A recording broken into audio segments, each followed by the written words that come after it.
Before we continue, I want to just let you know that here at Off the Deep End Podcast, we do talk about some things that can be extremely triggering for some of the listeners, whether it's domestic violence, suicide prevention, mental health resources, vet resources, veteran stories, active shooters, fitness, and even recovering from addictive substances.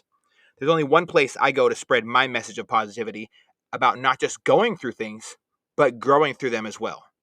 For this, I use Anchor.fm. It allows my listeners to listen on over 7 platforms with a click of a button. Make sure you download Anchor app or go to anchor.fm to get started sharing your story. Welcome to Off the Deep End Podcast. I am your guest host, Sheree. I am Eddie's mother-in-law, and we are going to dive into Mr. Eddie today. He's been interviewing all these other people for service and sacrifice, and I think everybody should hear his story as well. It's going to get uncomfortable. It's going to get real uncomfortable. I'm already uncomfortable. But it's going to be good. All right. So let's start off with just tell us about little Eddie. Okay, little Eddie was about this tall. He was half white, half black. No, let's just get straight into it. So I was born on June. I'm not gonna say my exact date. In the beautiful 1993. Mm-hmm. It's a very special day. I was born at 3 p.m. and it's a special day because I love the summer, and a lot of people love coming to my birthday party. So if you don't get invited, I'm sorry. And if you want to get invited, come celebrate with us. It's usually a celebration of friendship because when I was growing up, I always just wanted to be surrounded by people that I care about and that I love. And anyone in my life is the same way. I've had birthdays where no one, where I invited like half the school and nobody showed up. And so for me, June 24th, I'm just going to say it, whatever, is a very special day because it is not my birthday. It is the birth of friendship to me, because every year I always think about, wow, I'm surrounded by these amazing people. So growing up, for me, it wasn't never really about, oh, it's my birthday, look what I get to have. Christmas, definitely it's about what I get to have. But growing up, I always wanted just to be surrounded by people that loved me and that I loved as well. My biological father wasn't in the picture. I saw him once my whole life until I was about 17. My grandpa, Charlie, filled in. He is my absolute hero. Grandpa Charlie, he was so much more than just an astounding grandfather. He loved these grandchildren of his much more than his own kids. And my stepdad was, of course, in the picture, and he's awesome. And my mom was in the picture as well. My stepdad worked at Boeing, and on the weekends he usually did a lot of drill time with the Air Force Reserves. He spent over 26 years in the United States military serving his country. And so from a super, super young age, military movies was my shit. I loved Black Hawk Down. Is one of my favorite movies because of the powerful lessons in it. Every single war movie that is ever out there. A Bridge Too Far. I can go on and list all the movies that me and my grandpa used to watch, and he'd tell me that's what Bill is doing every single time we watch a war movie, to help me feel closer to him when he was far away. So he was a critical reason in my life. My grandpa Charlie was. I hope that I can be close to the type of individual he was. He is old as hell, and he'd still try to climb in the ball pit with me at Chuck E. Cheese, at all these family fun centers. He was so active. Spruce Park, where I've gotten 2 of my photo shoots done with my dogs, he used to take me there every other day. The park down the way from my house we used to go to as well. We spent a lot of time with Devin and his grandpa Charles was his first name. So Charlie and Charles were 2 great. We spent hours watching movies together of my life, and they were probably the most carefree, happy moments of my life. So growing up, that's the first thing I can tell you about my memory. My first memory ever that I can truly remember is me having an orange hold blanket in the downstairs of the place we're sitting in right now. And I was in my crib. I still remember what my crib looked like. It had a plastic cover on on where the gate was, and I had my blanket, and he used to sneak in and give me snacks and stuff like that. Even when I was a baby, I shouldn't have ate them. My first time eating barbecue, I was covered in barbecue sauce, head to toe, way before I was even ready to eat that. But he didn't care. So, like when I talk about little me, the first thing I can remember is, I'm going to Grandpa's tonight, or I'm going to Grandpa's tomorrow, or I had fun at Grandpa's. That's like the first thing that comes to my mind. I spent a lot of time with our trampoline, doing activity stuff, trying to get out and about in society, getting dirt on my elbows, as older people kind of say. But I spent a lot of time trying to just immerse myself in the world. I was very, very blessed enough to have a stepdad to push me into different things I was uncomfortable with, like hiking with Boy Scouts or going to Boy Scout camp and being a leader, and signing up for leadership courses, which easily led to me signing up for leadership courses in middle school. Before I went to middle school, I was spending a lot of time with, my grandpa, and he unfortunately passed away, and that was like a super nasty crush to me. I couldn't focus in school and stuff like that, so that was my first introduction to loss of life. But before even that, and that was at the age 11, so if I was to be honest and talk about something I'm super uncomfortable with, we're just talking about my life, my childhood, I could sum it up in a few things: Army guys, video games, fist fights with my neighbor, more fist fights with my neighbor, trying not to get in too much trouble, because my stepdad was to me strict, but my mom was super, super lenient, and it took me a long time to grow the fuck up and realize that. But my childhood was pretty serious. And didn't your mom have you like into like sports and modeling, all kinds of stuff? She wanted me to be a complete social superstar. I got into modeling, yes. I was on the Macy's catalog, like, I don't know how many times, for the back to school events and the spring sales. Those all the pictures sales. are so cute. I know. So cute. But I grew up wanting to be excited about life and loving climbing trees, falling out of them. But I learned a lot of crazy, crazy life experience through being young and dumb. Hanging out with my friends, watching them try to climb trees with ice picks. Oh my god! And fall out and hit their face with ice pick. I think the first time I really rendered a first aid to somebody in a non-life-saving event was, I'd have to say, pulling an ice pick out of my buddy's face. Oh my god! And like trying to plug his nose. You didn't just call 911? Well, we were out in the sticks, like we were miles out from society and stuff like that. And we had to drive. Normally, to go on hiking, you drive way out, and then you park your car and hope you get broken into by some crazy people, and then you hike out further. We were way out there, and his nose was gushed. I took off my my sweatshirt. I patched his nose after I yanked the ice axe out. I told someone to go get help. My buddy had a first aid kit in his backpack close by, and then I started going to work. And I didn't necessarily know how to be a superstar, but I never was afraid to do it. Everyone else kind of froze up, and I thought they were. I didn't say the word pussy, but I thought they were like pussy cats when I was a kid. Is what I called them. So I thought they were definitely cowards for standing there and not doing anything and taking action. So taking action was a thing right off the bat for me. My stepdad, definitely one of my childhood heroes as well. September 11th was a shit day for our family. Yeah. And I remember watching in second grade as people jumped out of burning buildings instead of burning alive. I watched all these people speculating on the news, and I was like, oh, God, the news sucks, And I still think the news sucks. It really does. But seeing these negative things as a child was so weird to me because my life was so full of adventure. I would watch the movie Pocahontas and go outside in my backyard in my underwear and try to cook a hot dog on a twig with no fire because my mom wouldn't let me make a fire on our backyard for some reason. Of course not. No fire. Sprinklers under the trampoline, doing front flips, and trying to land on the ground after jumping as high as I can on the trampoline, jumping into trees. My life was full of just let's freak out and do crazy shit, and I never wanted to let go of that ever. And when my grandpa, nobody does. Yeah, and when my stepdad deployed, he told me I had to be the man of the house, and everything changed for me. My beautiful little sister, she came into this world when I was 7, And I remember every single moment of me holding her for the first time. I remember the look in her eyes as we said goodbye to her dad when he deployed.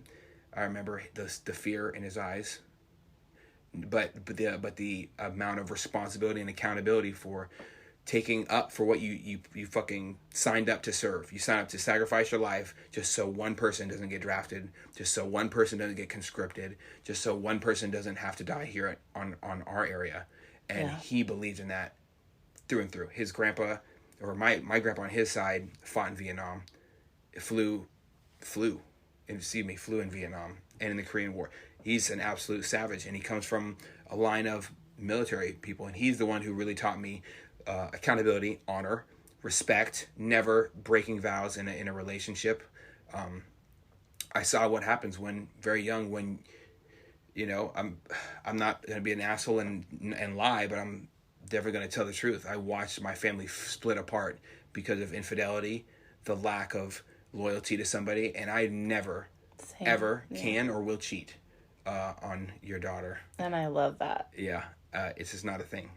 Yeah, because we don't want to even talk about. Yeah. No, I would not be happy. But let's reel it back just a second. Okay. So you were talking about pulling the ice pick out of your friend's face. So how did you learn those medical skills from your stepdad or the TV, or like how did you know how to fix him? So I learned the password to my stepdad's his office where he did all his computer work and shit like that.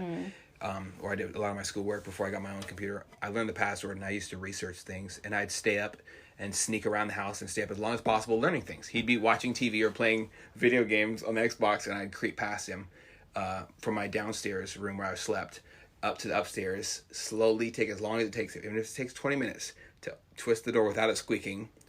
And then I learned about WD-40 later on, but not at the time. I'd open the door, and I'd log in, and I'd learn things. And I'd stay up. I have never been able to sleep well since I was a child. So I'd stay up late, and I'd read. And then I'd print out stuff in the next day when it was okay for me to be out. And then I'd put it in my bed, and I'd stuff it underneath my pillow inside the pillowcase. And I was responsible for doing my own pillowcase, my own sheets, my own laundry, very young. So I just stay up all night, and I'd cover up with a blanket, and I'd read with a flashlight.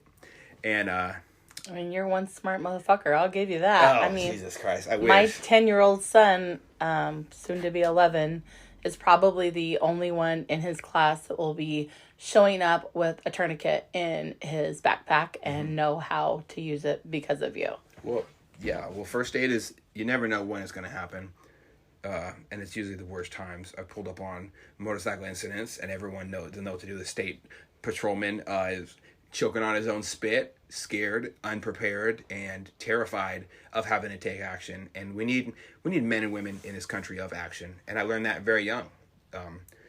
When he got called to war, he didn't say, "Oh, well, I got this kid." The next day, he went and fucking put his name on active duty. He was in the reserves at the time. I feel like before he was even asked to activate. Yeah, he did it. I feel like people take that for granted. Like the fact that we don't have to automatically go in because of selfless acts such as yourself and your stepdad and your grandpa and my grandpa. Like because of all of them, luckily we haven't had to deal with something like that. Yeah, I think you're absolutely right.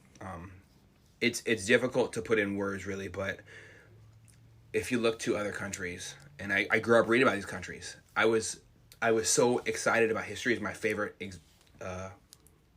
subject in school because we can look at their countries and see how fucked up they are. Could you imagine growing up without running water? No. If your parents speak out against the Chinese government. No. Or if you say that you want to run against Vladimir Putin in Russia and your whole family is murdered down to the children and just disappears. Or if you say, "Oh, I don't like the warlords coming into our village and raping and pillaging and murdering the people in our area. I'm going to do something about it." And then they do it anyway after you're dead because they're just going to shoot you because you don't have firearms to protect yourself. I'm not saying that is coming for America, but what I can say is that if we can take a look up from where our cell phone usually sits. All of our necks are probably fucked up from looking at our cell phone so much. But if we can look up and look around, it's not very different to realize our country without running water. There's people in this area who came from other countries where there's no running water. Illegally, legally, who gives a shit? They fucking ran away because of things like the cartel. And when we are supposed to live in a country and stand up for a certain idea of freedom, we have a government that can be excessively oppressing depending on how much funding they have, how much taxpayer dollars they put toward themselves. If you take a look at that, how our government's working right now versus the last 20 years, we've slowly working away from how I grew up and how you grew up, where the government kind of does their own thing and the people kind of do their own thing. We are step by step slowly being worked into, in my humble opinion. I might be completely wrong. Who knows? We're definitely working into breaking away from the beautiful thing that I remember being called a 90s baby, when gas is cheap. Even when daddy's on strike and you have to stand out there with a fucking sign that says pay our Boeing employees or something like that, like I did. Mm-hmm. And you have to eat the muffins that are about to go bad from molding because that's all the union could get together. And my stepdad just came back from war, and all these things are weird going on. Even when that happened, our water was on, our lights were on. A lot of people grow up without lights and water. They use candles, and they eat fucking shit food that's not fresh. The word fresh is awesome. You can press on a button on your phone right now and have things delivered to your house. So I didn't grow up like that. That's incredible to me. Or you can find a song. You can go on your phone, and within seconds, you can find the song you've been looking for. When I was growing up, we had Napster on the computer. Yep. And you had to find that stuff. Then you had to make a CD. Lyrics.com. Yeah, and then you had to take that CD and you would bump that shit in your car over and over again. You were so proud of that CD you made. Yes. Now you can just download the shit. Right to your phone. Yeah, within seconds. Yeah, it takes me awesome.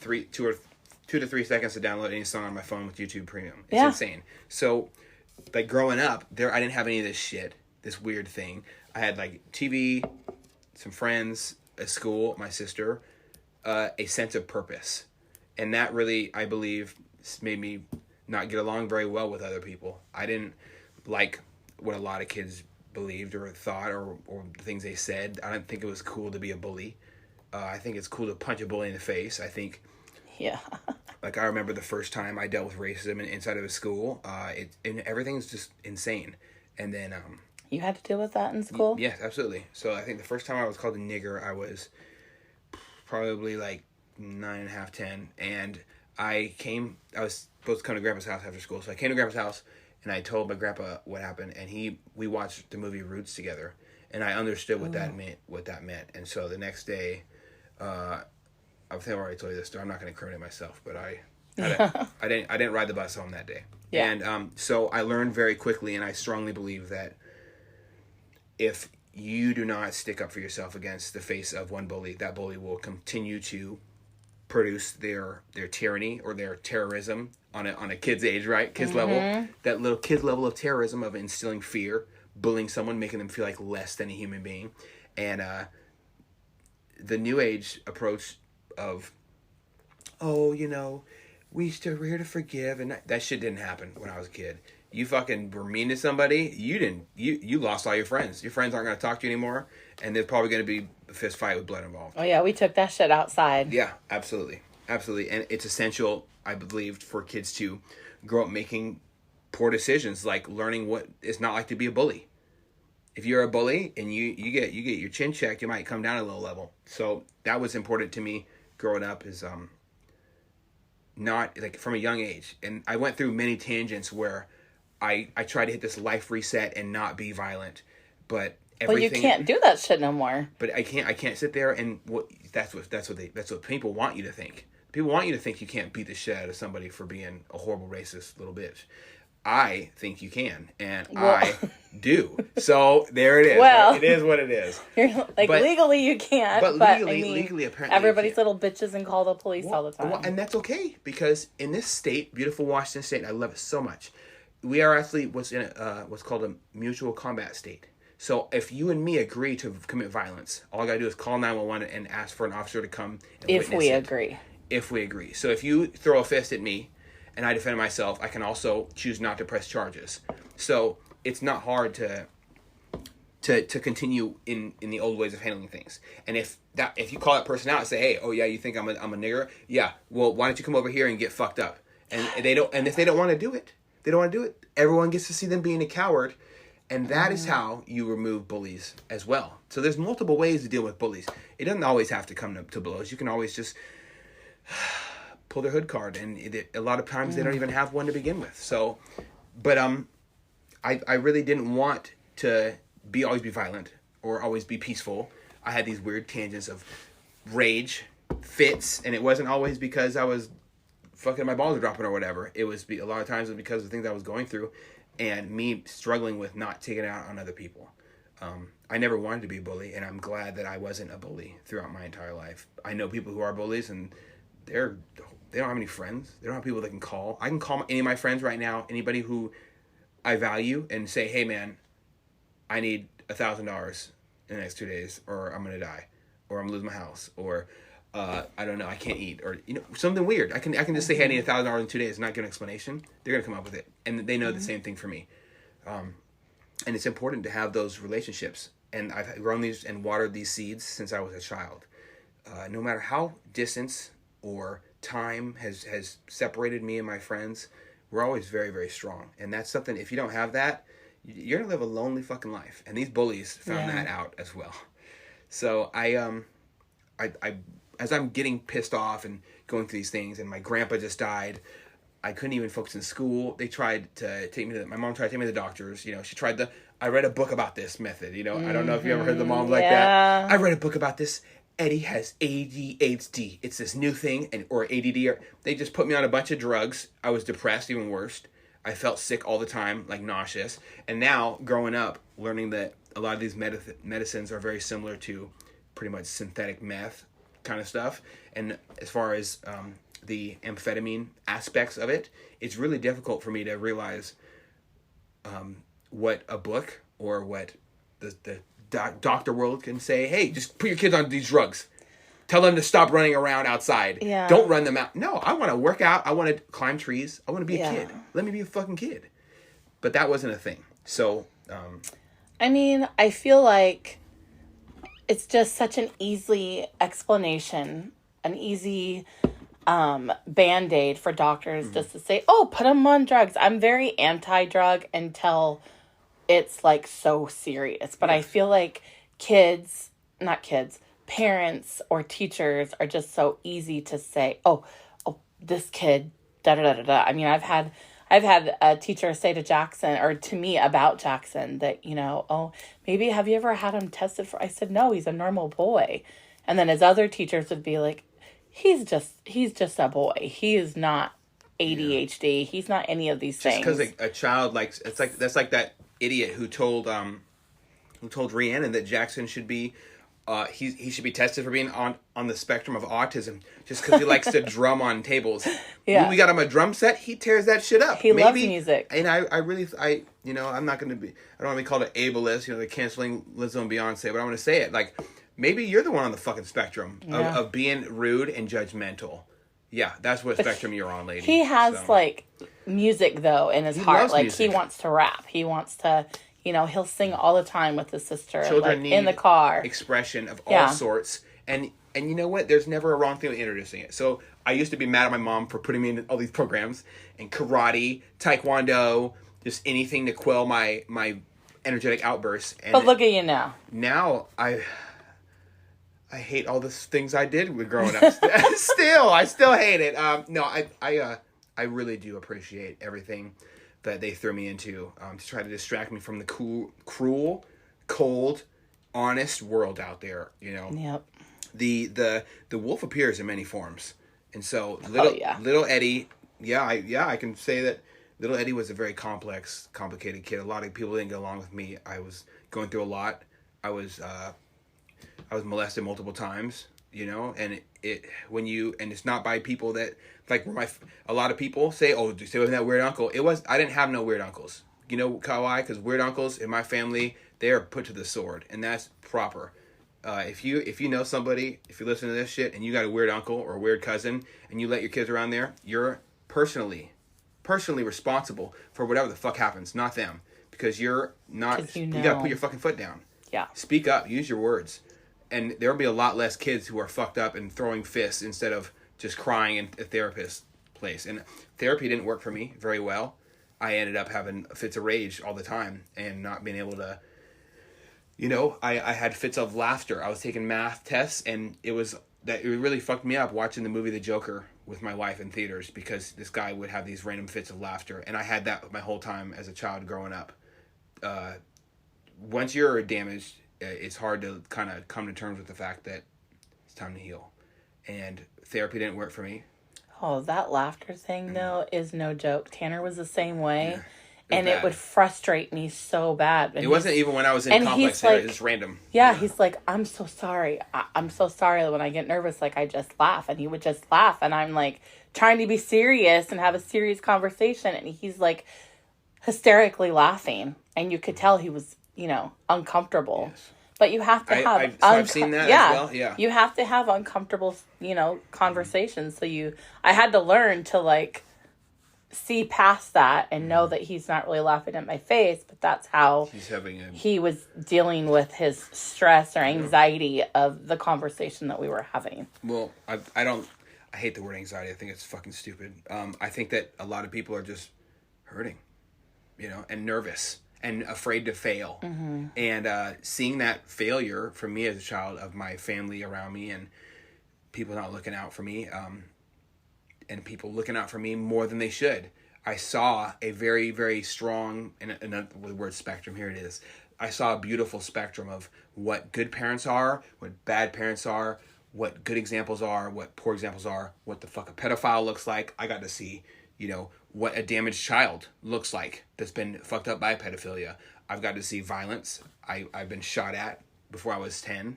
Like, I've experienced all these things, and a lot of it tied to sadly my other side of my family, and I don't speak to any of them anymore because their violence, it'll hinder you, and when you are dealing with people who use violence for a bad thing, it's fucked, and I don't really know how a good way to explain it.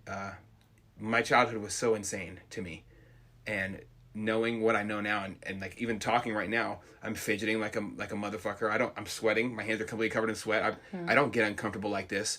So that lets me know that I still have a lot to work through, and I've been working on it. But talking to people is the best thing I can say that I've learned in my childhood. Just open up to somebody, and it'll stop you from hurting people. Because my hands, like to this day, they don't act the way they're supposed to. Like, my hands shake when I try to open them up all the way. And I'm having issues with my sleep, and I was easily influenced.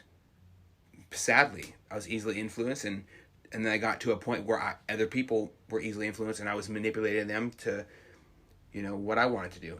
But that was just like up to the point where I'm 13, and But I don't know about you, but for me personally, I feel like all these things that we endured when we were younger, and all the things that we saw, and all the things that we saw other people go through, I feel helps us to be, with all the hard lessons and pain that you went through, helps us to be better humans growing up. And it helped me to be a better parent. And I feel like learning from all these mistakes from all these other parents that you've seen, I feel like you and Rhiannon are going to be amazing parents when that time comes.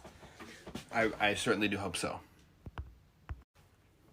So, yeah, like I said, you and Rhiannon, I feel, are going to make amazing parents just from learning from, my mistakes, your mom's mistakes, your dad's mistakes, Bill's mistakes, everybody's mistakes. You're going to learn from those and know what you don't want for your child, and implant things that you feel are most important to you.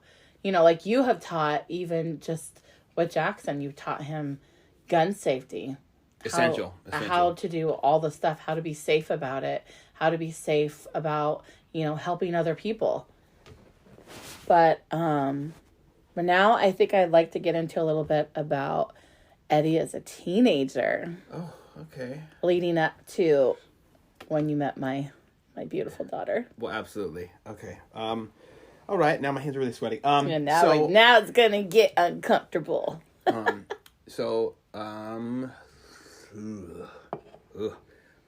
had a lot of conflicting times in my childhood. I kind of spiraled completely after my grandpa died. Completely spiraled into a deep dark hole of, I don't know, like how to describe it. It's a deep dark hole of anger, rage, hatred, learning more and more about my father not being there for me, why he wasn't there. He'd write letters to me, and I would just get angry. He's talked so positively in his shit when he was in his letters when he was in jail, but where the fuck were you when you weren't in jail? And this is an argument I've had face to face with him, and we ended up coming to blows. It was just one of the many times me and him had fist fights. And telling him that, like, where the fuck were you when I needed you? Where were you if you didn't want my stepdad to be involved, and you're not just being a jealous douchebag right now? Where the fuck were you? How are you gonna say that you were my dad, you were my father, when you made decisions to not be that? And then your excuses, your excuses that you don't want to be a half-assed dad is why you weren't, because you didn't want to share. So he felt being there not at all would be better for you? It's a complete fallacy, and I had to learn very honestly that a lot of people left my dad for the person he was, and I think that's awesome. And I loved him for a lot of things, and I hate him for a lot of things, and missing him is a super big ball of confusion and a lot of rage is sitting in there for so many reasons, and that consumed me completely. Some people talk about daddy issues as a joke. I think it's one of the worst shit that could ever happen to somebody, is not understanding what needing a father's love is essential. Needing a mother's love is essential. It doesn't matter if they have a dick or not, or a vagina or not. Like, absolutely. you can have two moms or whatever. Like, I've seen it happen. It's awesome. Mm-hmm. Two people to guide this child, and they fit into their roles naturally a lot of times. Discipline with nurturing, or violence with peace, love with a strict hand, and love with open arms, accepting you for who you are and telling you that you are loved. These are things that young men, I honestly believe, there's so much more that we could do as a society for young men, and I didn't have that. I had my stepdad, who did the best he could with he got given, the tools he was given. He honestly did everything possible. It's hard to do everything possible, or everything that's needed, or everything that would be perfect with a child that is rebelling against life at the same time. Yeah. And I tell him often how much I appreciate him keep trying. And he kept trying with me. It was really difficult for me to learn patience with him, hearing him scream in his sleep as he remembers things that happened in a faraway place where he was far away from his family, his comfort zone. All he's ever wanted to do is be a husband, a father, and a provider. And he really does believe that God put him on this earth for that. Like, he wouldn't pray. I don't think he prayed at all, except for if my grandma made him. He really does believe he was here just to be a father to my sister and me, and he loves us with a heart that it could probably power the world if he didn't have to have surgery on it multiple times. Yeah, he's a great guy. Yeah. He and the love he has for me, and still continues to have, and is just overwhelming. My mom has had a lot of struggles with herself coming into her identity of being a loving mother, and we paid the price. Parents got a divorce, couldn't keep it together. It wasn't a fault on my father's side. My stepfather, I'm just going to designate stepfather for this conversation, but he's my dad, and my dad could not handle that shit. Working hard in the military and out of the military to support us was hard. Losing your wife because she doesn't make good decisions is hard. Having to stand up for yourself in the face of being cheated on is hard. And I remember every argument about it. I heard the walls are thin in a house, no matter how much drywall's there. And I heard every word of their argument. And there's so many words that he said, and I'm never going to say them out loud, but so many words that he said as a child that really stuck out to me during those arguments. And I respected him and loved him so much more. And I never forget, he put on his brown jacket, pulled me down from my bed, and said, I know you're listening to that whole thing. I want to let you know I love you very much. I'm going to leave and go stay somewhere else for a little bit, and that doesn't mean our family's over. But that was the start of the divorce, and I'll never forget it. And then, obviously, you know, me being the perfectly even-keeled, non-emotional, perfectly tempered young man I am, I rage the fuck out, of course. Yeah. I start distancing myself from my mother and holding a lot of resentment towards her. Fights, selling drugs, creating a fake face for myself so I would not get caught selling the real drugs that I was selling. To this day, I think it is one of my most difficult things I've ever done. I've had to, only 2 times in my life, change who I am to put on a fake front and pretend I'm somebody I'm not. One was for selling drugs, and I'm not going to talk about the other time, but to put on a false projection of who Eddie was gave me a little bit of escape from reality as well. So I became somebody who was very, very well known to the entire city and to the cops and to a lot of other things. And I, in my time away from that fake face that I worked so many hours to put into, and leaving multiple scapegoats, I would leave that lifestyle and sell drugs with the real motherfuckers with guns and shit, and get the money and break it up, and I'd still put money in my mom's purse. That's amazing. I'd give money to my little sister. We'd walk to the store and we'd spend as much as she wanted, and I was just a fucking kid. I love your guys' relationship, you and your sister. I love her so much, and it's weird. I don't look at her as my sister anymore. It's hard to look at her as my sister after I kneeled in the same spot my stepdad kneeled when he was deployed, and read her books that he read, and hearing her say, I miss my daddy, and I say, I know, I miss him too. You start to lose that this is my sister thing, and she becomes like a daughter you've always wished you could have had yourself. And I feel like it's so emotional. I'm sorry, I'm crying and shit. Yeah, no, that's okay. I feel like Rhiannon feels the same way about her brothers. Like, she wholeheartedly, like, you guys are like my other parent, because obviously their dad isn't around right now. Yeah, but douchebag. So you know, yeah, Bill's an amazing person. Like, he will do anything for anybody. Like, my furnace went down. He came over and fixed it with, like, no questions asked. Yeah, wouldn't let me parts and everything. Wouldn't let me pay for anything. Like, he just came right on over there. Was so grateful for that man, and he gave me a lot of. He doesn't know hatred.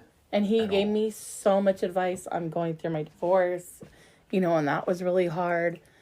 But when you talk about selling drugs and all this stuff, how did you get into that? Was it kids from school? Oh no, these were adults. No, adults. These were not like everybody. I have to a lot of times I've actually let go of a lot of friends that I had from that time period because they didn't know who the fuck I was. I put on a complete fake face through school, through. How old were you? Fucking 15 to 17. 15 years old, selling drugs. Probably around 14 and a half to 17, the whole years. Jeez. So about 4 years of doing it, and it wasn't with no fucking teenagers. It wasn't no weed and shit like that. I was doing violent acts regularly, and I would just take too long walking home. I'd meet up with people.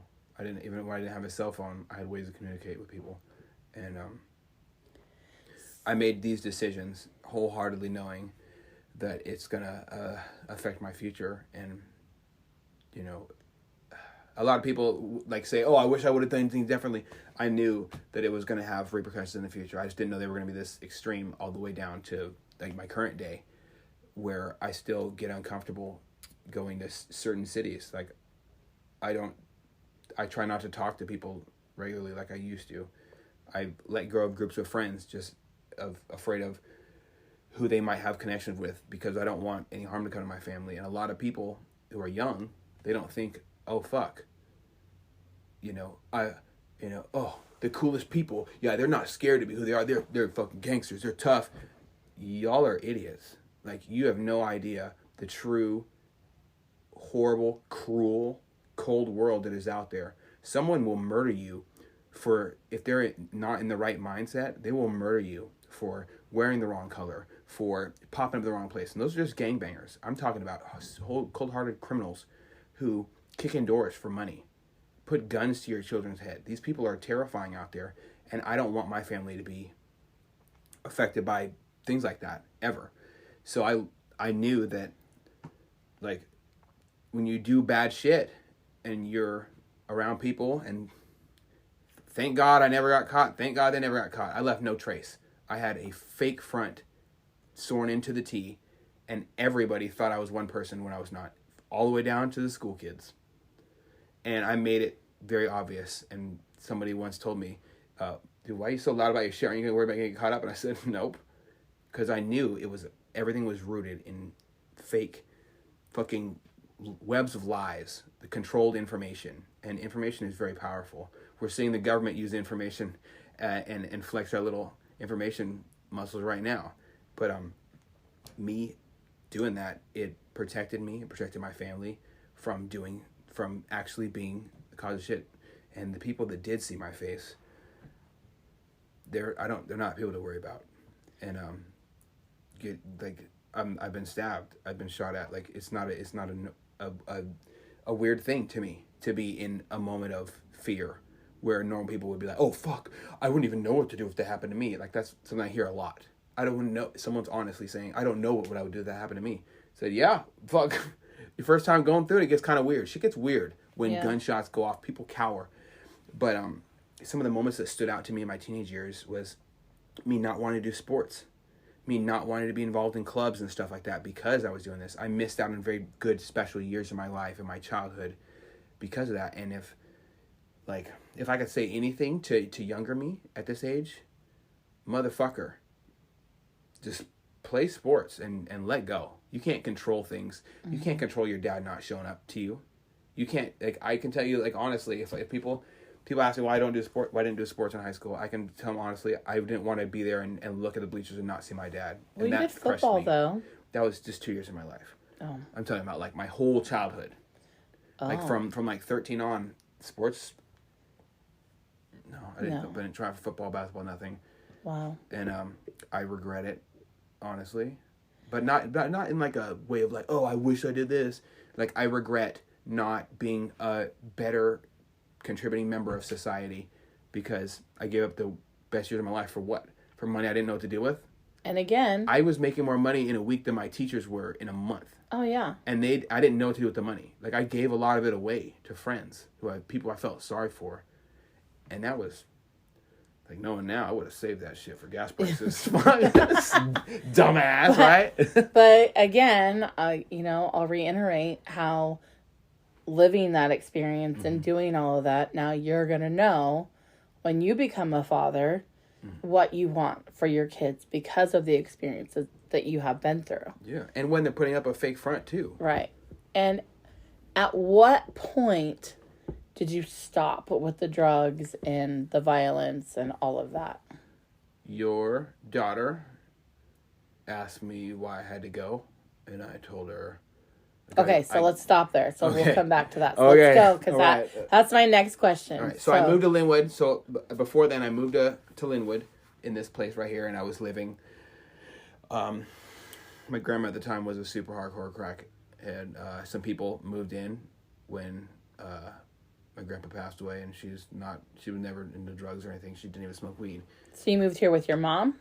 No, my mom told me I could pretty much piss off, kind of thing, and but she didn't even know what I was doing either. So did you just move in with your grandma? No, I moved. My dad and me reconnected at the age of 17. My mom was, I think, she's already wrapped up with the divorce, and she asked me if I wanted to meet him. I don't know, how all this turned out. I know my mom's always been close with my dad's family, but I got to see him in prison, and it was weird. Oh. I was like forced to go see him pretty much. Oh. And it was a really uncomfortable thing. And it wasn't like, oh, this guy's a fucking dirtbag. It wasn't like that. It's not like a career criminal. Mm-hmm. His last incarceration, he took a bid for his friend who had a newborn. And as a lot of people are like, why the fuck did you do that? I mean, I think that's a pretty admirable thing. For sure. In a weird, fucked up kind of way. For sure. Even especially when he's got his own kids or whatever. But I went and saw him, and yeah, we started our learning about each other, and it was really hard to try to reconnect with somebody I've never connected with. So to connect the dots, your mom got upset with me because I with was just you. not around. I was not around. Like I was not around. So I didn't want to deal with her. I was mad at her. I still sometimes get angry about her. So you called your dad and said, "Hey." No, she was like, Can you you help me out? can go live with your dad, or you can fucking go off to military school. I don't really give a shit. And she said that, just like that. And that was the end of me and my mom's good relationship. So It was kind of rocky already, but that was it for me. And I was like, I see why you're divorced now. And I called her a cold-hearted bitch. Oh my And goodness. I told her, I said, she's gonna remember this day for the rest of her life. And I left with him, and we moved in to a horrible situation here. We lived downstairs, and we ran off all the crackheads that were living here. They infested this home that was my grandfather's, and started with people moving in who were smoking white weed, is what they called it. And my grandma was this old ass woman who had no idea what crack was. Yeah. And they got her addicted to crack. So that was a thing, and I spent the next year and some change fending off crackheads. I really didn't feel like this was a home. No. I was always uncomfortable, always on edge.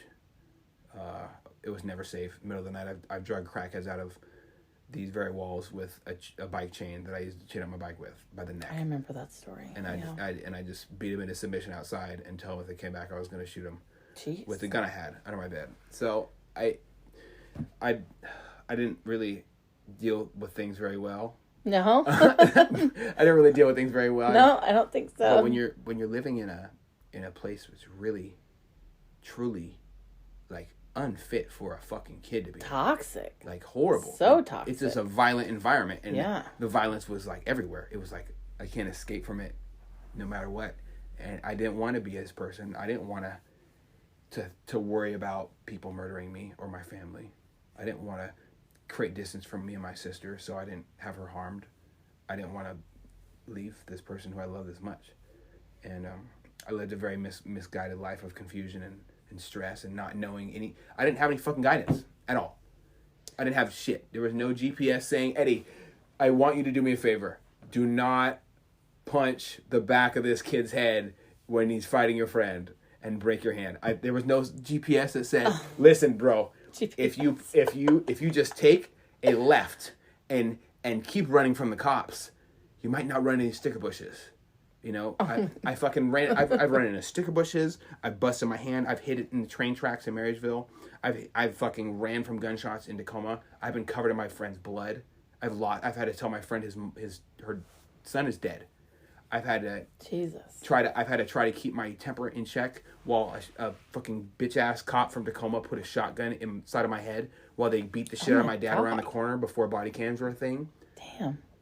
Like I've things got really uncomfortable, and you know, rest his soul. I don't want to talk ill on the dead, but my dad wasn't the best solution. The best solution would have honestly been, I don't know, move to Colorado with my Aunt Evelyn, but then I wouldn't have met Rhiannon. That's true. And so here I am living in this fucking crack house. Life is weird, and I see this interesting lady on her birthday. I guess I don't know if she lost a bet or what, but she had to wear this princess dress to school, and I was like, wow, who is this person here? She's called Princess for a reason. Yes, I've heard the rumors. All the rumors are true. But I was like, oh my goodness, who is this person? I'm like, and my buddy said, hey, it's your birthday. I'm like, oh, hey, great, you look beautiful. It's your birthday. I don't fucking know you. And she turned around and turn the other cheek where you spin around real fast. I was standing there like, motherfucker's rude as hell. So that was me and your daughter's honest first interaction. The next time I saw her, I was walking home, and me and all my friends, we were all really cool. I stopped by my buddy's cousin's house, and Rhiannon is walking out of the shower in a towel, and she good God. sees me, turns bright red. Your daughter sees me turn bright red. And I'm like, oh, if it isn't the one who doesn't know me, motherfucker. Like, all I can think about is you, motherfucker. Yeah. And then she turned bright red and ran into the room, got dressed, came out. We started chit-chatting, and then lo and behold, she borrows my phone and puts her name in there, her name and number in there without telling me, because, yeah. Mm-hmm. And she did that, huh? She did that. And I'll never forget. I remember both those stories that you just said. Yes, and I cannot believe she told you about this. Oh yeah, she came home from school and she said, "This guy told me I was beautiful," and I said, "What'd you say?" She said, "I don't know you," and I turned around and walked away, and I said, "Rhiannon." You know what? Turns out she actually did know me. Oh. Mm-hmm. So maybe that's why. Little gutter biscuit. No, well, I had ran into her a couple times, but we began a friendship, just chatting, and then, over the course of the year, we really got drawn close together. When she told me about her dad, when she told me about her dreams, telling me about her aspirations in life, what she does when she's stressed out, how she feels, the pain she has in her heart. She opens up to me about experiences in her life, and I really wasn't good at it, and I'm still working on it, but open up a little bit about my life. And just so everybody understands, Rhiannon's dad passed away when she was 10 years old. Yeah. So that's what he's tragic. talking about, yeah. Very tragic. And she was such a guarded young lady because her heart's been through hell. Like, just, if you imagine the deepest, darkest part of hell. And then you got a bunch of dirt that's never been cleaned up by the devil there. Her heart's been drugged through that dirt and then kicked and then shot in the air while it's been kicked. And then they got kicked a little bit more and then thrown in the trash can and then pulled out. And then repeat. That is the type of, but she is just the most amazing, kind-hearted person anyway.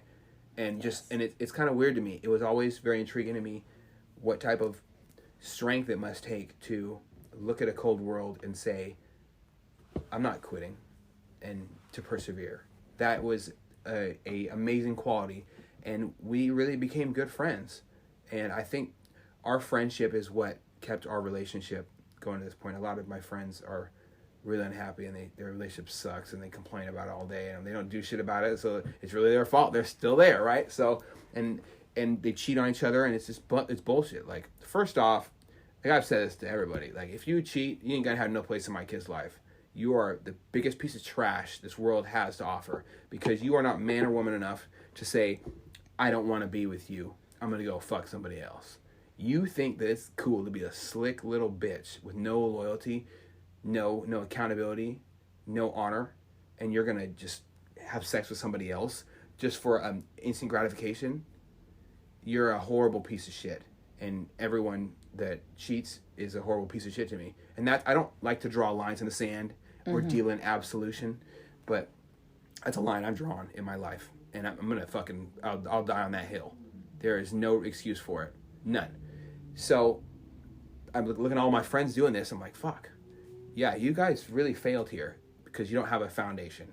Me and Rhiannon's foundation is rooted in honesty, true love for life, wanting to be better people every day, even if it's hard, and it's always hard. Life is hard as fuck, right? Yeah, always. She really inspired me to want to be a better person, and it wasn't until she asked me why you have to leave. When we were just chilling, I'm like, I gotta go handle some shit. Let me ask you this really quick, not to cut you off, but no, please do. When you made that decision, first of all, what made you make that decision to join the Navy, and second of all, did you already do that before meeting her? Well, I knew when I was a child that I was going to be in the military. There was no way around it.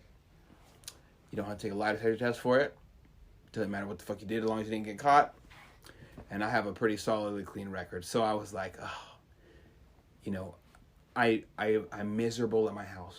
I'm miserable with my family. I hate my past. I don't want to work a 9 to 5 with these motherfuckers. Like, I don't want to work a 9 to 5. Fuck a 9 to 5. 9 to 5 are stupid. Who wants to, and this really crazy quote stuck out to me. Who the fuck wants to be born, work a 9 to 5 until your body's too fucked up to do anything with it, have kids, die? Like, that's fucking 4 things. Who wants to do that? And I don't want to do that. So I knew that when I was a kid as well. So I saw the military, I'm like, wow, you know, military, green faces and shit, camo, guns, right up my alley. But more honestly, doing something that's way bigger than yourself. There's nothing selfish about signing up for the military. So you always knew that this is what you wanted to do. I knew my whole life that I didn't know what I was going to do, but I knew I was going to be doing something, and I'm going to be violent. I'm going to be ferocious. I'm going to be fierce, honest, true, and I'm going to do my best at whatever the fuck it is, no matter what. No matter how hard it gets, and I might break. I might fucking be bleeding out somewhere or drowning. I don't give a shit. I'm going to try my hardest. So had you already signed up for the Navy before getting with Rhiannon? No, definitely not. I was with Rhiannon for a while before that, and is it something that you guys talked about, or you did it and then talked about it?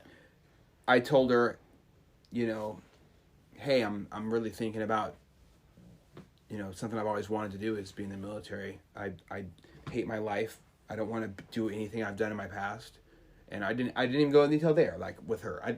She's like, Rhiannon had no fucking idea who the fuck she was with. And she'd had her heart broken so many times. But those are bitch ass motherfuckers though. They were losers. And I honestly do tend to say with confidence that I'm not like any of them. I'm never going to be like anybody's most people meet, because my experiences are unique, and I let my experiences make me who I am. My character development is completely solely reliant on me, because no one was influencing my character development when I grew up.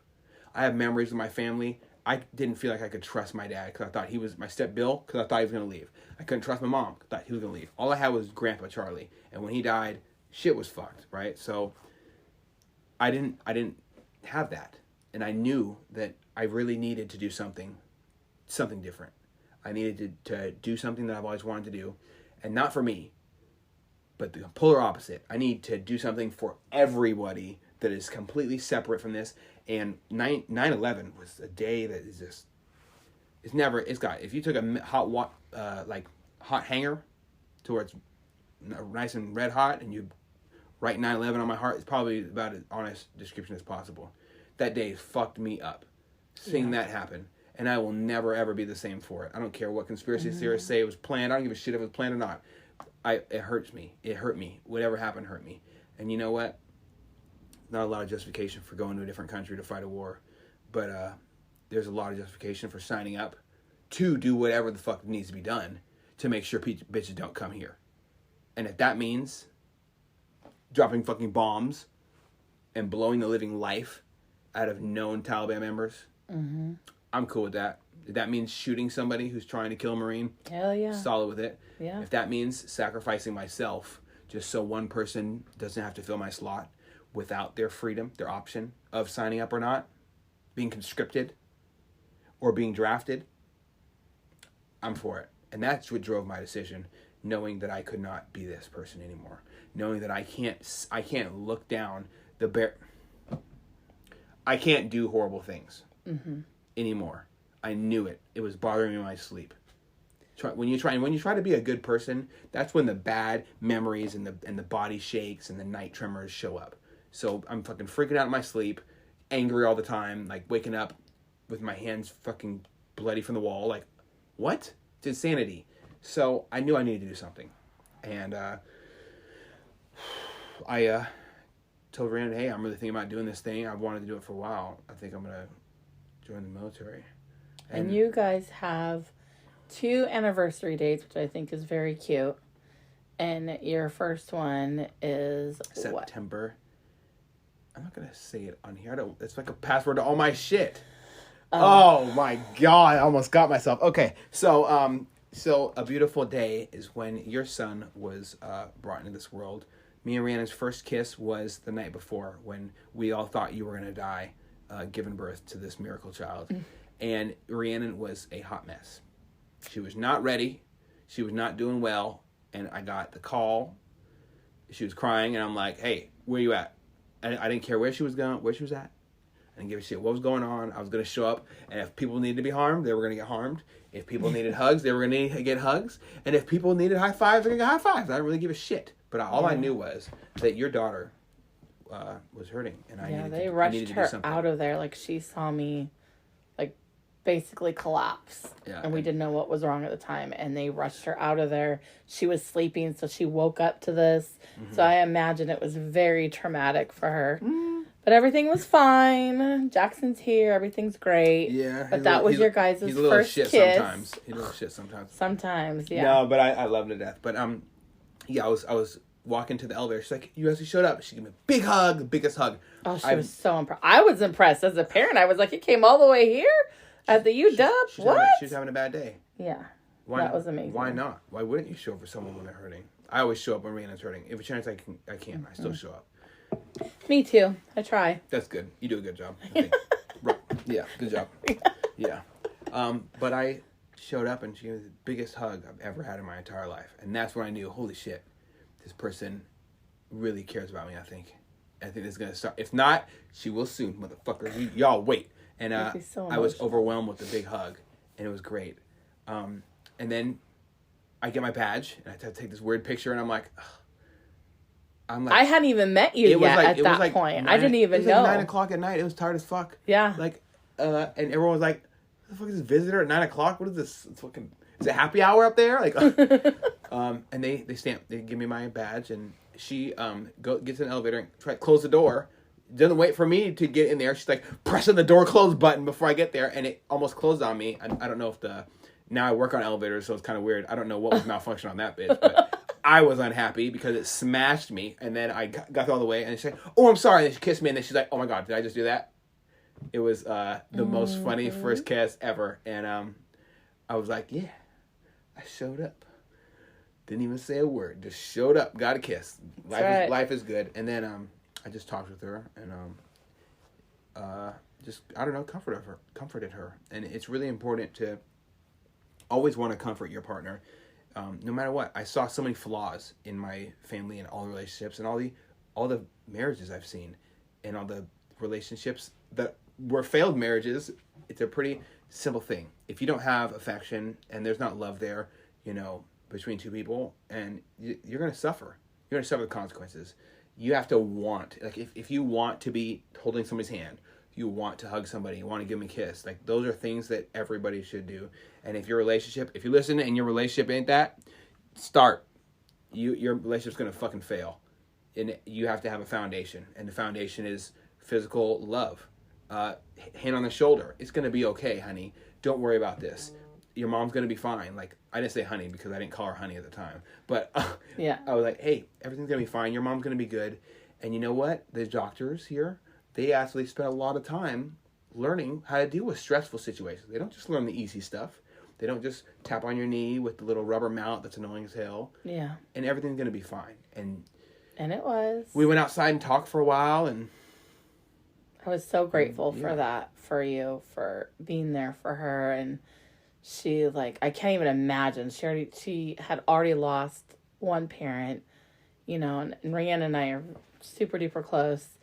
And then I hadn't even met you at that point. And then I remember after I had Jackson, she had you come over to meet me. And I would have never in a million years guessed what you had been going through. You were the most respectable, honorable young man I had ever met. So well-mannered. Oh my goodness. I would have never. I remember when you sat me down after you'd been hanging out with us for a while, because you guys hung out a lot at the house.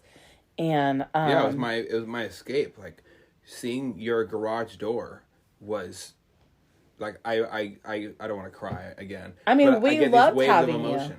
Yeah, and I remember you sat me down and you're like, Mom, I don't even know if you were calling Mom at that point, but you were like, listen, I've done some really bad things. And I said, and that's okay. And now you're going into the military. You're going to turn your life around. You're like, I've done some really bad things. And I said, and again, it's okay. Yeah. And you're like, I sold drugs. And I said, okay. And worse, yeah. But you're not doing it anymore, right? You're going into the military. And you're like, yeah. And I remember me and my ex took you in there. And I feel so terrible because Rhiannon wanted to take you in there and say goodbye. And I was like, she can't skip school. I thought she had a test or something. Turns out she didn't. But now looking back, now if I would have known then what I know now, for sure, I would have had her there. But I didn't. And for all I knew, you were come see me later that day. And she did. Yeah. Me and my mom started talking. And she came and got her it was and brought before her that. to So, you. Yeah. like, me and my mom got really, we kind of got pulled together, 7 days, you already know, 7 days before the Navy, I showed up at your house covered in blood and shit. Yeah. So. I didn't know if you wanted to talk about that or I've talked about it a few times. I mean, I'm pretty open, like, so on your graduation day, party, yeah. Or graduation party, it wasn't the day you graduated?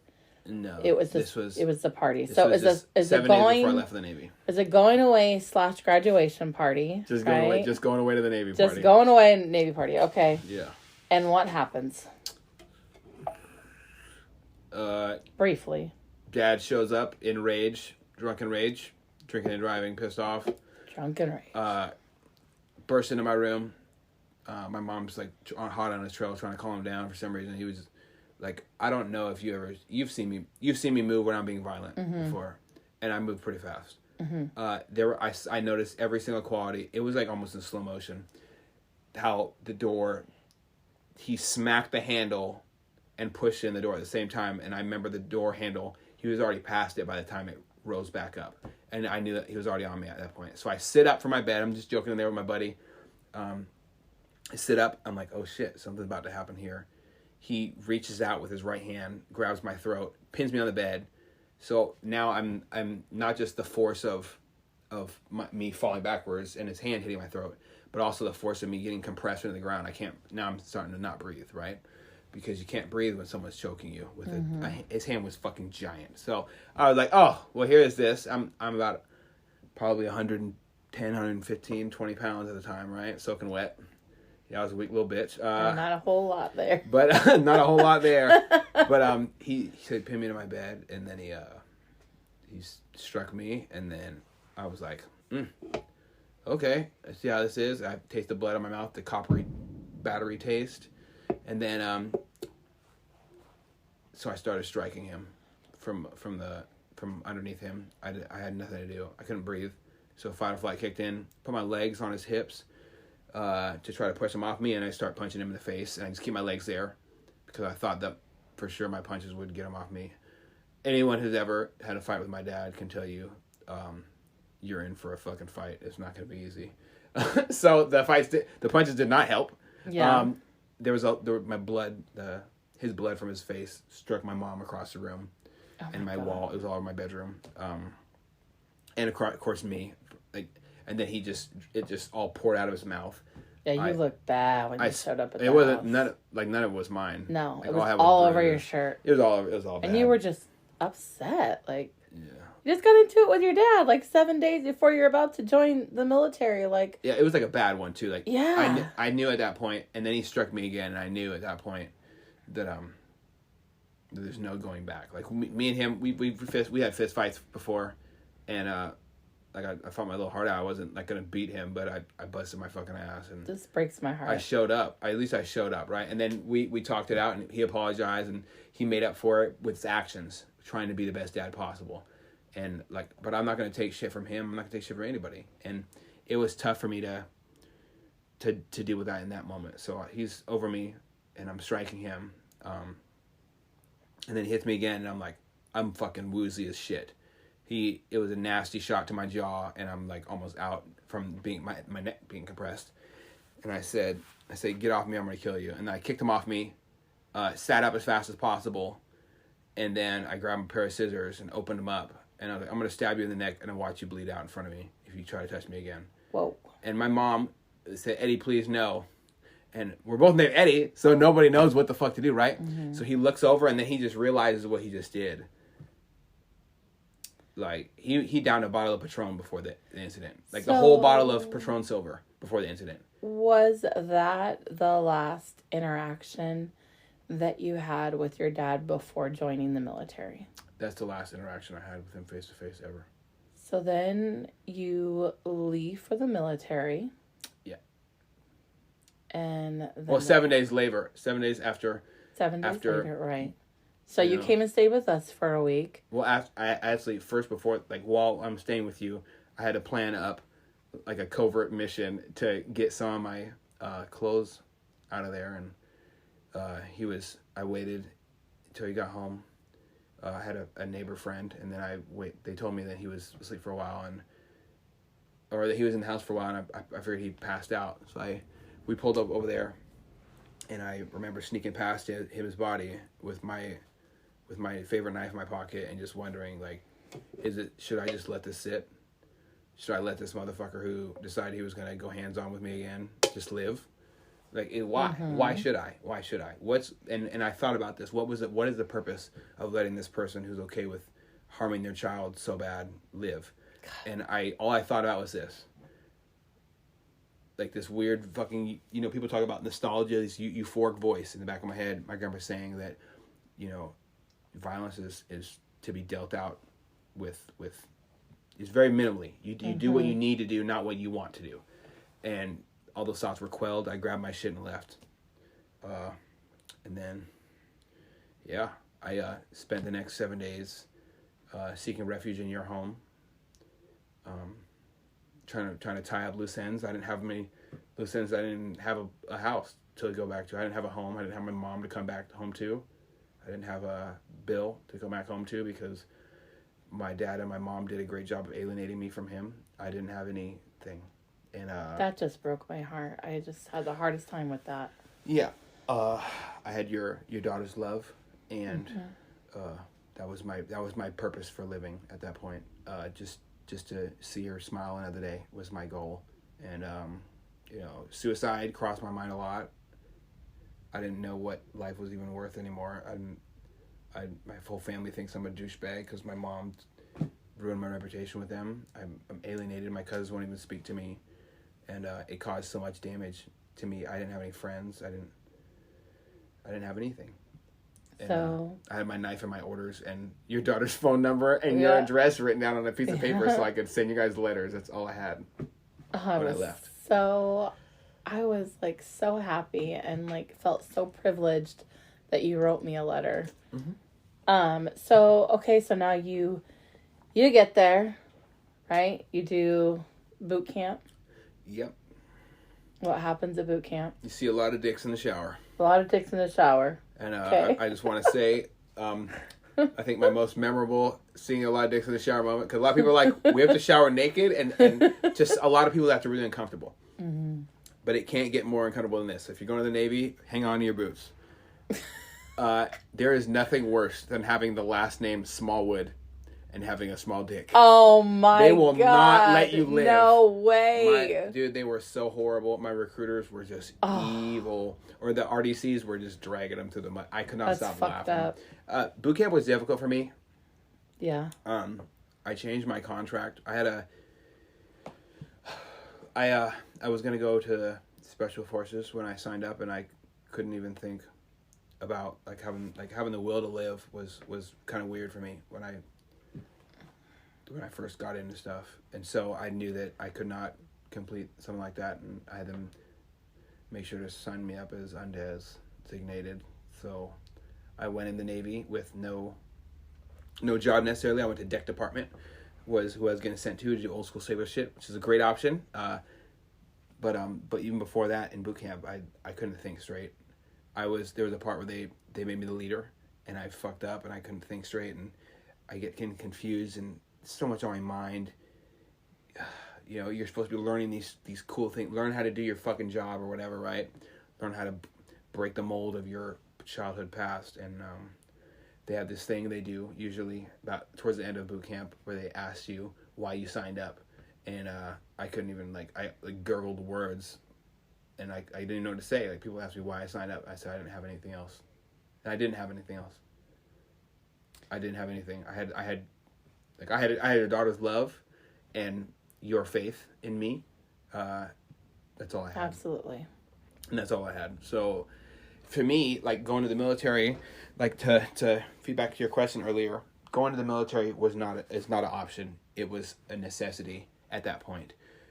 I knew that I needed to make good decisions, to brighten my future, and the military is fucking easy. You do what you're told, and you don't die. Hopefully, right? It's fucking simple. Just do what you're fucking told. Shut up, do what you're told.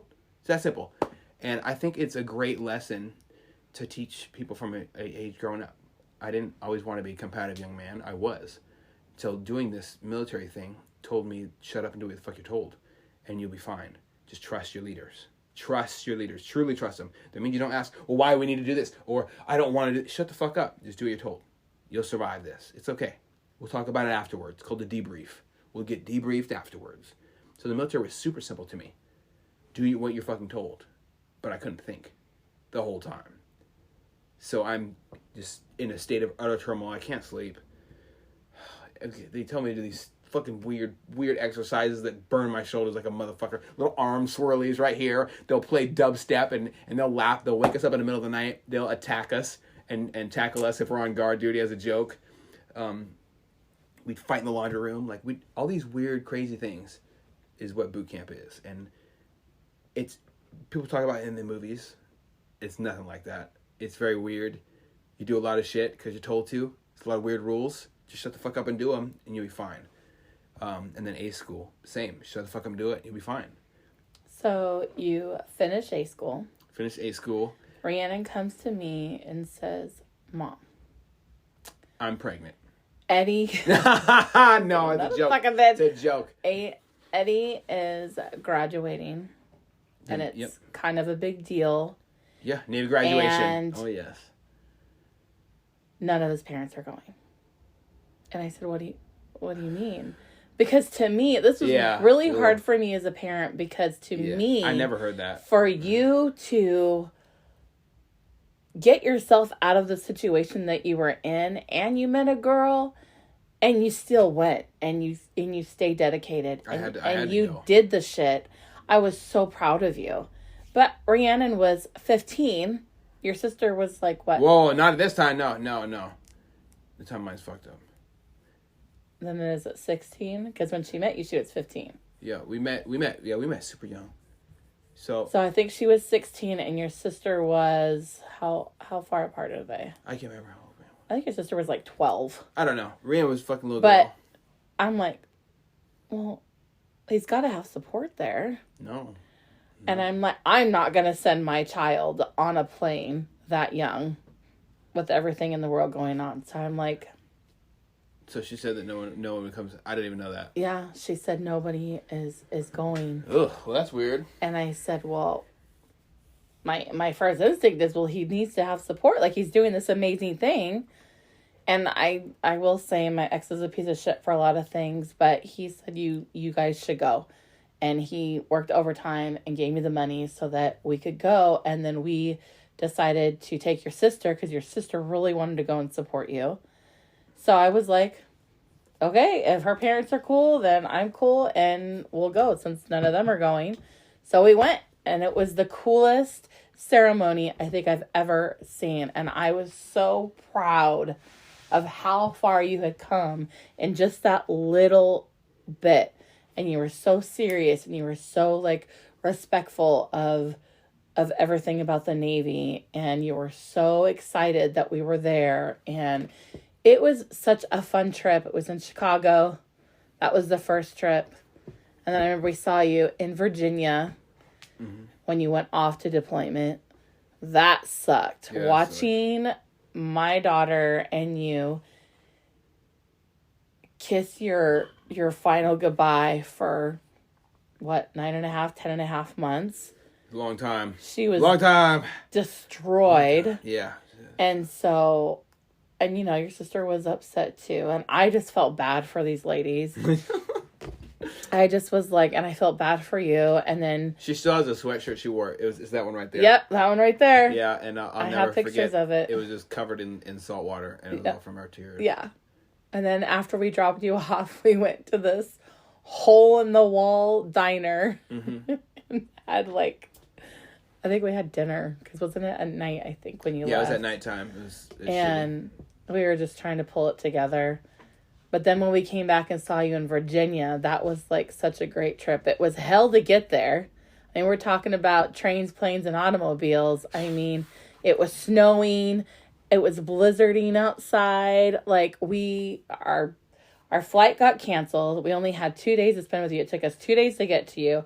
Our flight got canceled. We tried to get a different flight. It wasn't going to be till the next day. We're like, oh, hell no. Rhiannon found out there was one train left, and we had to literally run across the airport to get to this terminal and get on this bus to bring us to this terminal to the train station. Oh, yeah. And then they were stopping because there was an avalanche, and we were 100 miles or so away from you guys. And we're like, what the fuck are we going to do? We were out of money because we spent all our money on these train tickets. So we were out of money.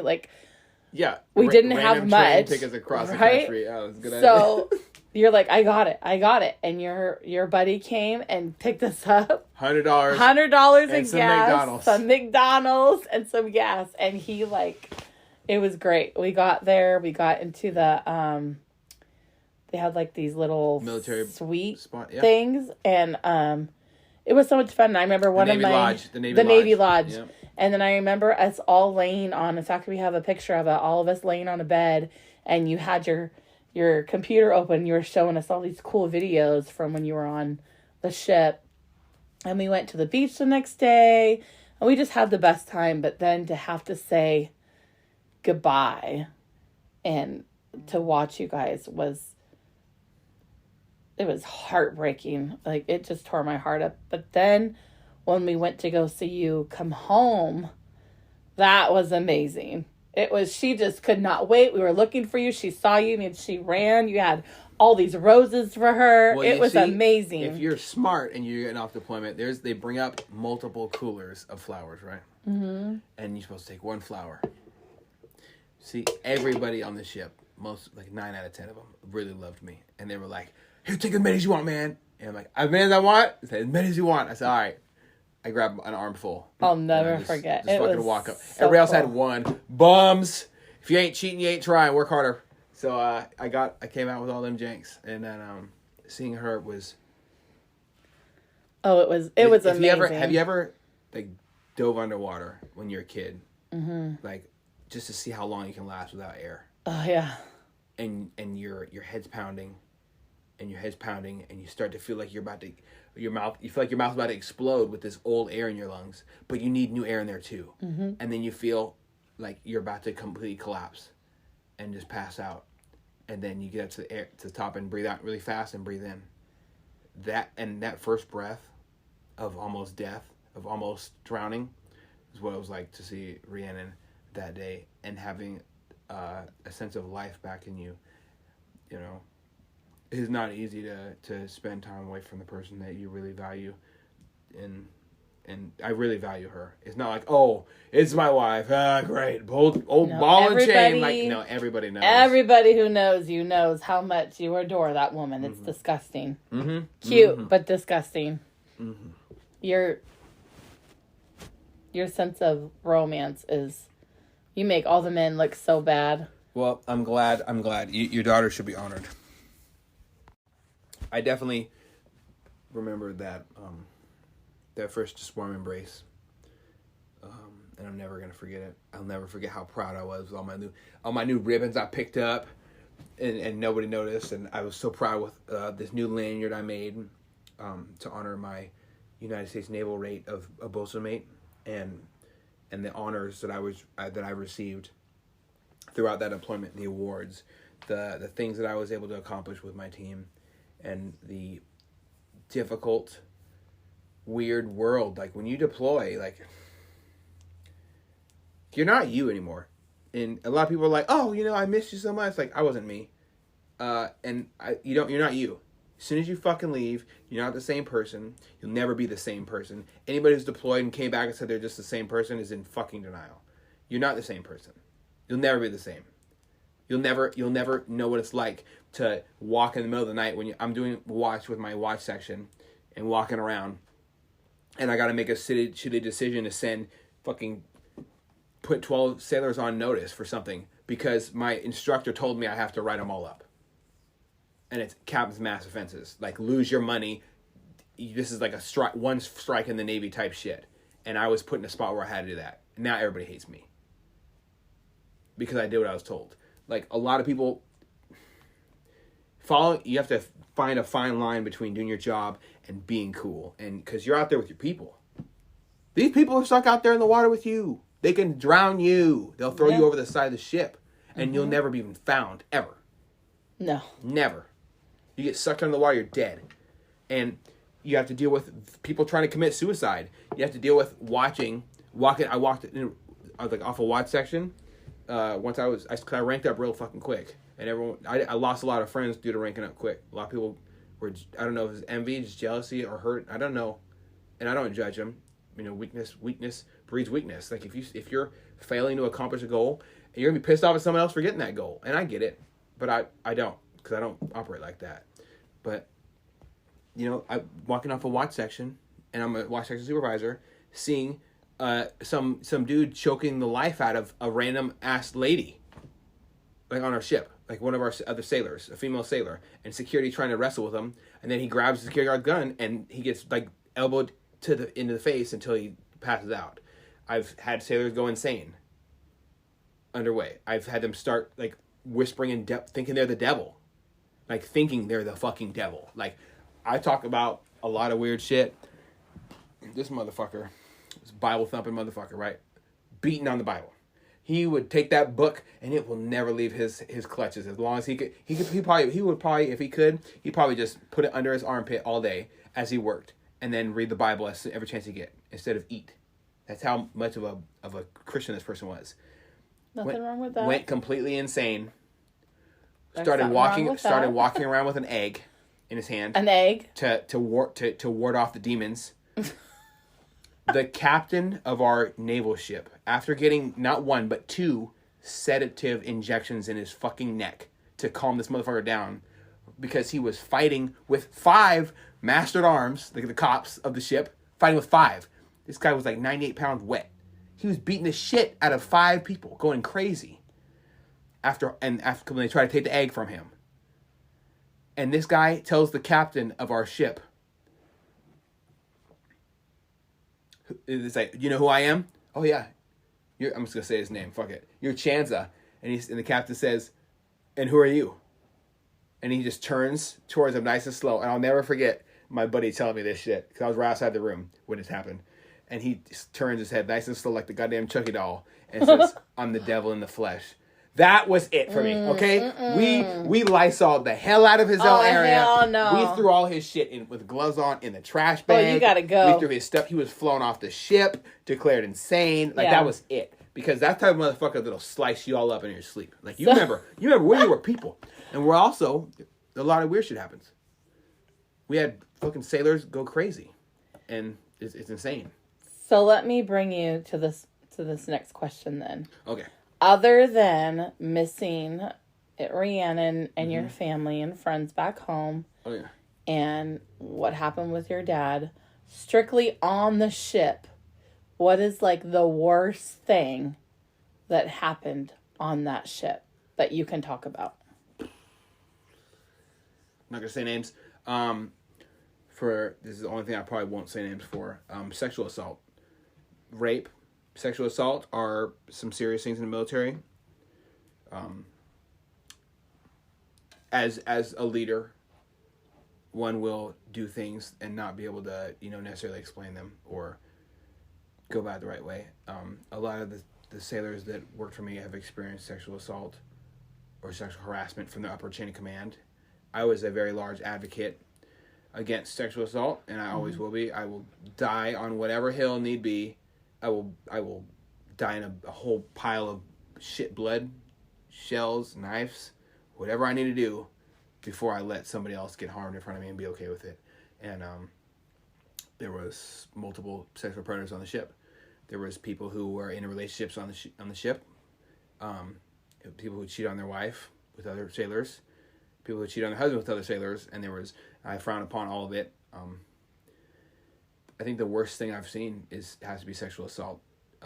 Seeing one of my sailors fall apart when she was preyed upon by another person, drunk, sober, whatever the fuck, was very difficult for me, and it led me to make a lot of crazy ass decisions when I was in the Navy, and not normally think them through. Just try to do the right thing. There's no book on how to deal at age 21 with somebody you're in charge of who's older than you being sexually assaulted, or how to deal with sticking up against a motherfucker who beat the shit out of his girlfriend who's in my department.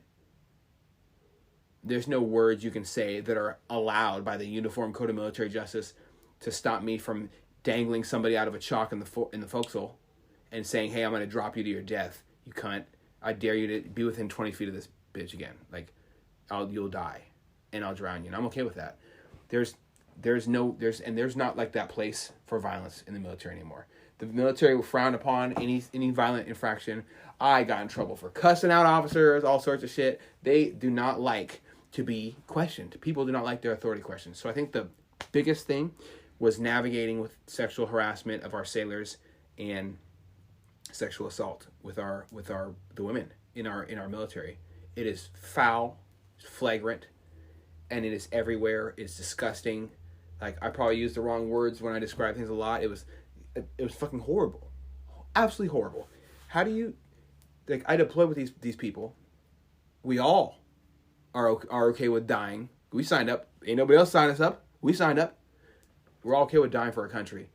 And people amongst them are willing to, violate somebody else's bodily, their body system, their own area. Like, stay away from my fucking no square, bitch. Like, I don't get how difficult it is. Like, don't be an idiot, right? So, I got in a lot of trouble with my new chain of command when I got to California, especially. I'll never forget. There was a big issue with Lieutenant Commander Carruthers. Lieutenant Junior Grade Ojo, he was a fucking douchebag. Like, these guys were assholes. And I heard the comments they said to my sailors, and I launched a completely open sexual assault and sexual harassment investigation into my sailors when I was the when I was the LPO over there in San Diego. Our sailors were getting harassed. Motherfuckers were being rude. I've challenged multiple officers and chiefs to fistfights. Say, "Oh yeah, you want to press up on you got a fucking issue with my people, you can either deal with me." And I don't care about rank. And that's why the military might have not been a good fit for me. Because I have this big issue with people thinking it's okay just because you have a certain title, or you passed a test on a piece of paper, or you have a license to do something. Doesn't mean you're special. You still apply by the rules of humanity. And I'm not going to allow people under my jurisdiction to be preyed upon. You're going to insult. I don't want to get too hard in, but that's the worst shit I've ever had to deal with. Is trying to keep my self-control. So there you go. Self-control is the worst thing. There you go. So that's on the ship. On the ship. Just off the ship. Just about in port the ship. too, yes. But that was just about the ship. Mm-hmm. So I know probably the answer to this question. So the worst thing, it's going to be a hard one, is were you deployed when you got the phone call? I was, we were doing a workup. It was like a month long underway, and got the email from Rhiannon, and the first words were, "Honey, I'm so sorry." And I knew it was going to be bad. I thought Brienne was dead. I had already had a brush-in with fearing for my sister's life with the Marysville Pilchuck High School active shooting incident, and where little Zoe got murdered. And I already had started the gear. The gears start turning. Something's wrong. A lot of people react to them in normal ways. Mm-hmm. Oh my God, I cannot believe this happened. How? I can't believe this. Like, you have to convince yourself that this horrible event just really happened. For me, it wasn't like that. I was like, fuck. I start putting up those mental barriers. We can't cry in front of everybody. We can't show weakness. We have to focus on our job. We can't do this, can't do that. Hearing that my lovely, great relationship person, father, was found not too cognitive, lying in his own shit, and pretty much dead almost, and he was rushed to a hospital. Wasn't like the easiest thing to hear. The previous conversation I had with him on the phone, I called him on Father's Day to try to. Rihanna tried to convince me to try to talk to him, and I was like, you know what? You're right, because if something happens, I'm gonna really regret it. And we got into an argument on that Father's Day, and then I left for a little mini deployment thing. So I was out and about on the water. So that was the last conversation that you had with him. The last Was not a good conversation, one. I finished with the words saying, if I were you, I'd kill myself, because you're going to one day look back on your life and realize that you're not this great person that you think you are. Ouch. You're a narcissist. You think only about yourself, and you like to paint this beautiful picture about how you've been the best person in your life, when all you've done is create a broken young man. I had to teach myself in the mirror how to stick up for myself, and I wouldn't, you're going to grow up, you're going to get old, and you're going to die alone, and you're going to miss all of this. You're going to miss my children being born and being loved, and I'm never going to treat them how you treated me. And he said, well, when they challenge you, yes, you're going to treat them, yes, you will. And I said, no, I'm not. So I'm not weak like you are. And I hung up. And those are the last words I've said to my dad before I found out he was dying. So obviously, hearing this news was a little bit of guilt involved, on so many fucking levels. I still struggle with it to this day. Yeah. People can tell me one new thing I didn't know about my dad, and I'll just fall apart like a little kid that found out his favorite teddy bear was stolen and burned in front of him. And it happened a couple of times with Devin and Denise downstairs, and I had to, I really did struggle with guilt for a long time from this, because of what I said, not necessarily out of hatred, but out of honesty. And that's how I really felt. And to knowing that I allowed myself to feel that much disgust and hatred for somebody, it takes so much from your soul, and it really made me a weaker person as well. So if I drink too much, that's why I don't drink a lot, to the point where I get drunk ever, because if I do, and somebody says one thing, it'll tip me off. Last time I got really drunk, I was downstairs in the bar with Devin and Denise, and not with DoorDash. No. Last time I got really drunk was, and we'll talk about that later. That's hilarious. But I was really intoxicated, and Rhiannon brought up something about a memory about him in the hospital, and I completely fell apart, and I had to call the veteran suicide hotline. Yeah, and I remember that. It was not a good day. So thankfully, there are trained professionals that are willing to talk you down. When you're just, I didn't know who else to talk to. I couldn't talk to a normal person, and I knew I couldn't talk to a therapist. I didn't necessarily want to kill myself, but I needed to talk to somebody who has dealt with somebody who is freaking out, and probably drunk, because it's two things: alcohol and sadness don't go well together. No, they don't. But hearing that news, I didn't have alcohol to deal with it and make a destructive decision. I had to feel all these feelings, and I had to sit there off the most beautiful sunsets in the entire universe.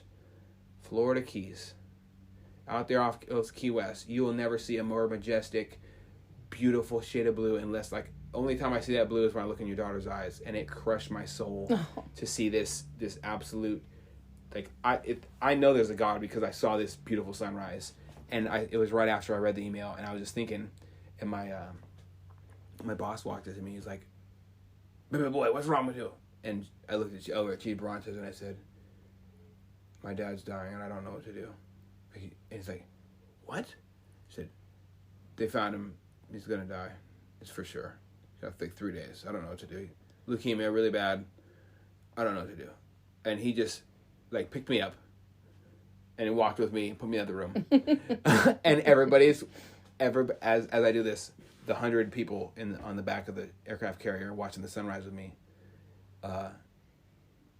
they look at me, and I just start crying, and I couldn't stop crying. And then So they got me set up because I didn't know what to do. Everybody, put their hands on my shoulders. He told me to keep it together for a second. He said, just hold it together for a second. You can do this.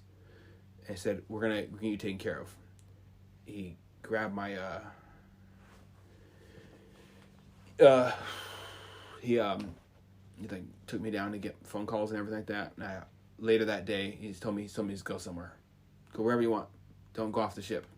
Just go somewhere else. And so I went somewhere else and walked around. Ended up running into a group of people in the Navy with me, and they walked up and started giving me hugs, and I kept crying, and I just couldn't do it. And I never forget Chief Bunton over there in the supply section of he had a special phone in his office that he called his wife on every night to say goodnight.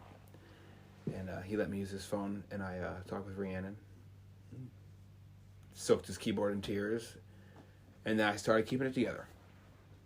So and then I started talking to her while she was in the hospital. Your daughter stayed there for 3 days, barely fucking ate or anything like that, and really held his hand and was there the whole time. And I asked her, told her, just leave, please. You don't need to be there. And she said, you would do the same thing for me. And then that was, whew, God, that was hard. Whole lot of emotions in that. And I know it must have been difficult for you as a mother to see your daughter.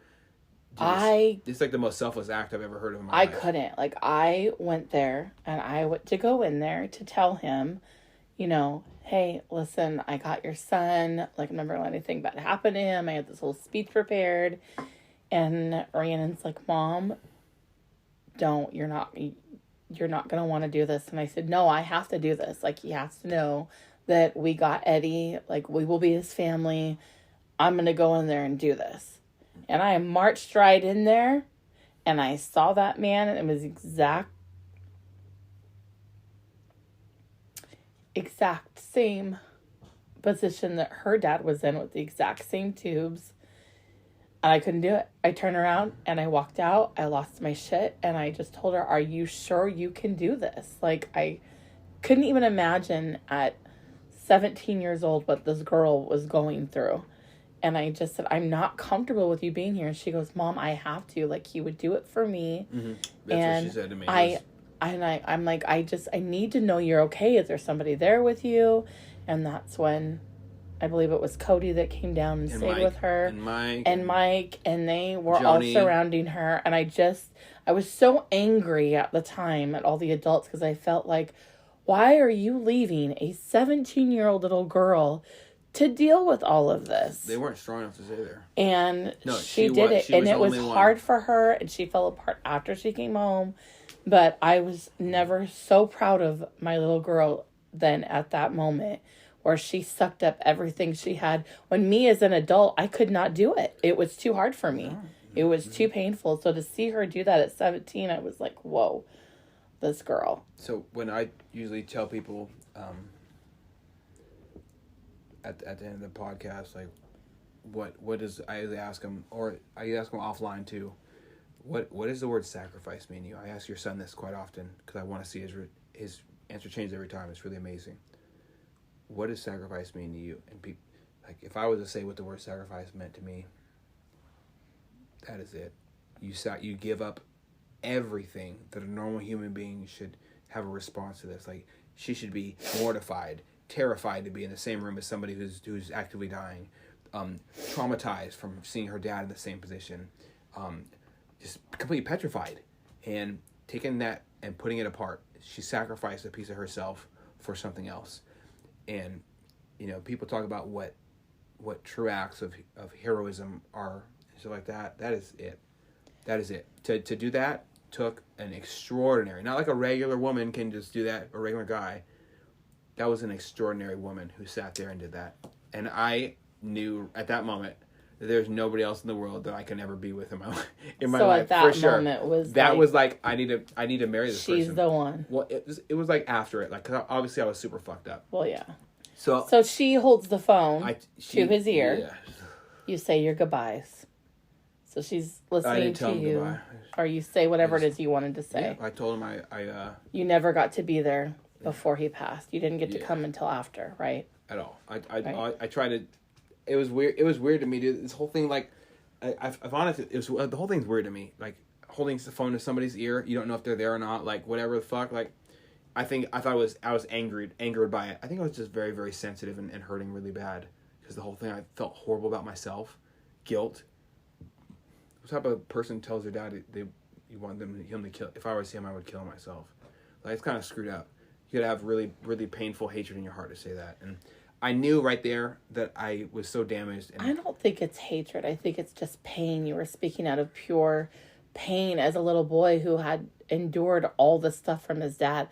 And I know it sucks and it hurts, and those were the last words, but you got to know that he's okay with it now, and he's so proud of you. I know he is. Like, you've done nothing but made such a good man out of yourself. I appreciate that. Out of every... I've literally watched you transform since you were a teenager to where you are now. Yeah. And we'll touch more on that later. But so then, I don't know, I think it was right before she turned 18. I get a call from you. Mm-hmm. From the ship at work. Yeah, we were just pulling in. Yep. And I'm like, oh. I'll never forget, we just got phone I'm service. like, what? I was not supposed to have my phone. I was like, you know what? This is the one time I'm going to sneak my fucking phone. Fuck everything. I knew. Because I thought about it, and I was talking with my guys about it. I'm like, how the fuck do I not marry her? Is the question, right? And they're like, dude, don't get married for the money or whatever. I'm like, it's not about the money, dude. Like, no, you don't understand. I really have a relationship with her. And they're like, oh, you go get married, man. Do it. Yeah. And I'm like, that's what I just said. Yeah. Okay. So I really have to marry her. Yeah. So you call me. And at work. It was on the spot too. I was like, you know what? From the boat. Fuck this. I'm calling her. And so I called you. And I'm like, oh, hey, so like, what's going on? Like, well, and you have this very important question. You're like, how would you feel, if I married your daughter? Like, I would really like your blessing. And I was like, I couldn't wait. Like right now. No, I couldn't like, wait. I couldn't ask you in person. I was so excited. I was couldn't like, do it. I couldn't contain it. Like, are you serious?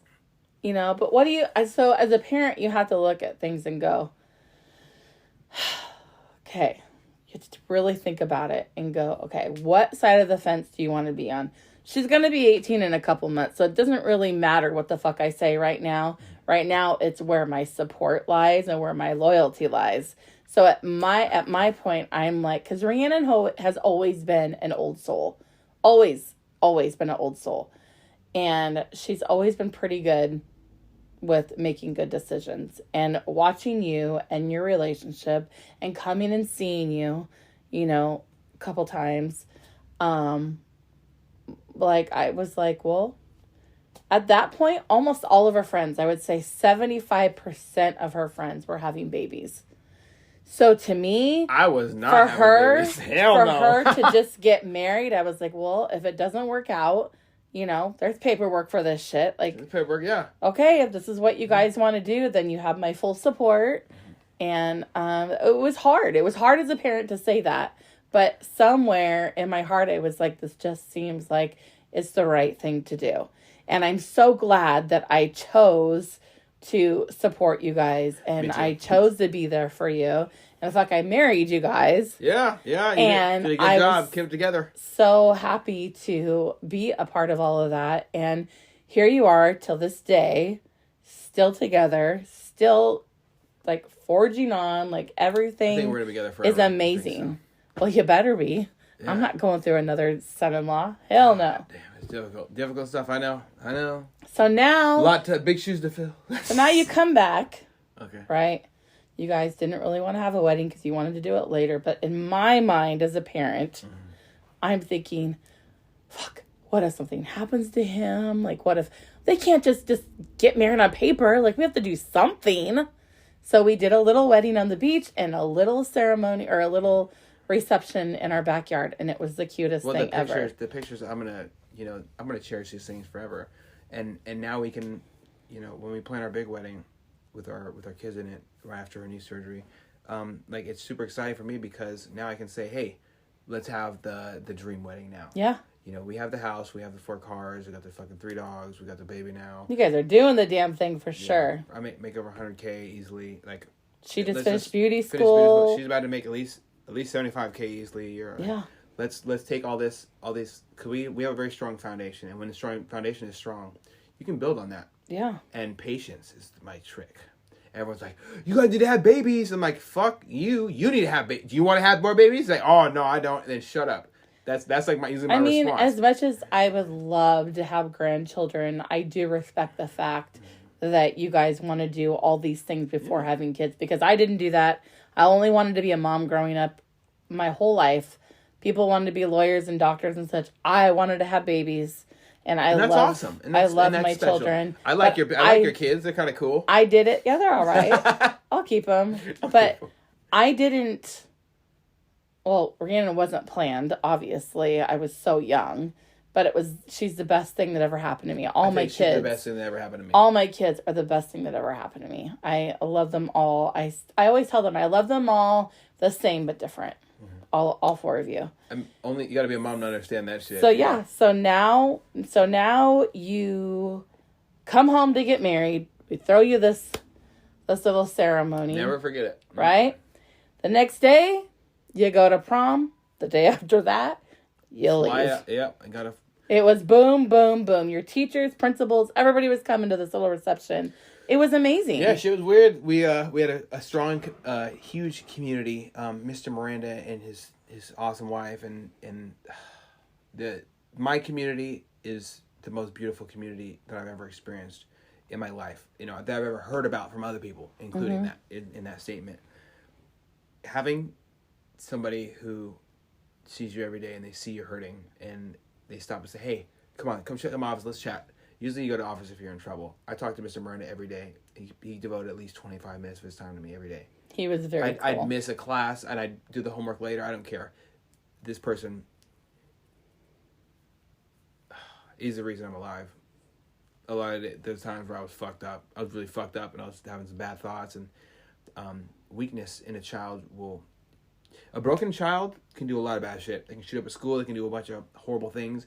They can be destructive. They can be addicted to drugs. Broken children are the worst thing ever. It's people like Mr. Miranda that really hold us together. You should reach out to him. I want to. Well, I knew he was having back surgery. Tell him how great you're doing. I'm gonna probably take him shooting.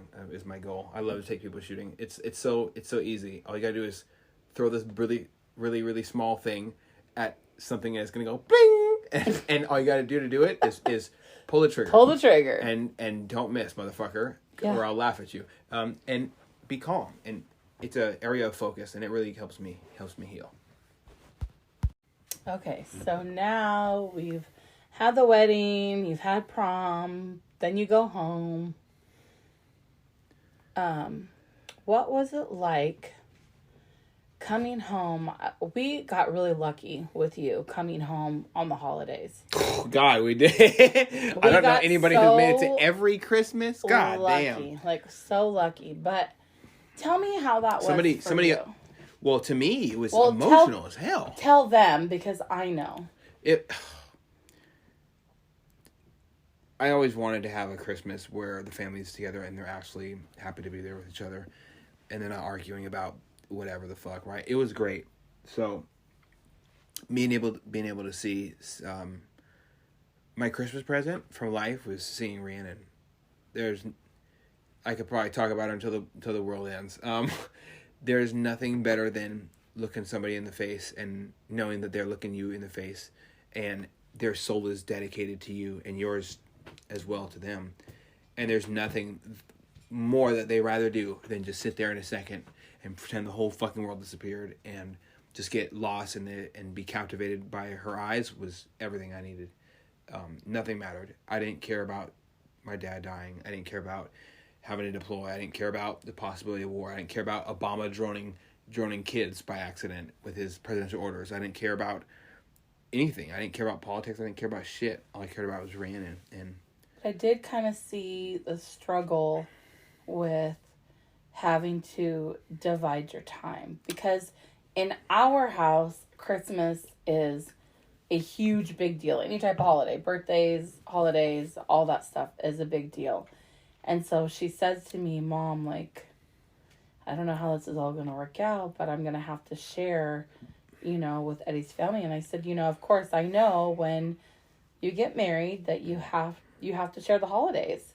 And I think my favorite one was when we had an open house and we just left it open all day, and we had, we made appetizers or whatever, and everybody just came over and chilled. Grandma was there, Bill was there, Barb was there. Yeah, it was definitely weird.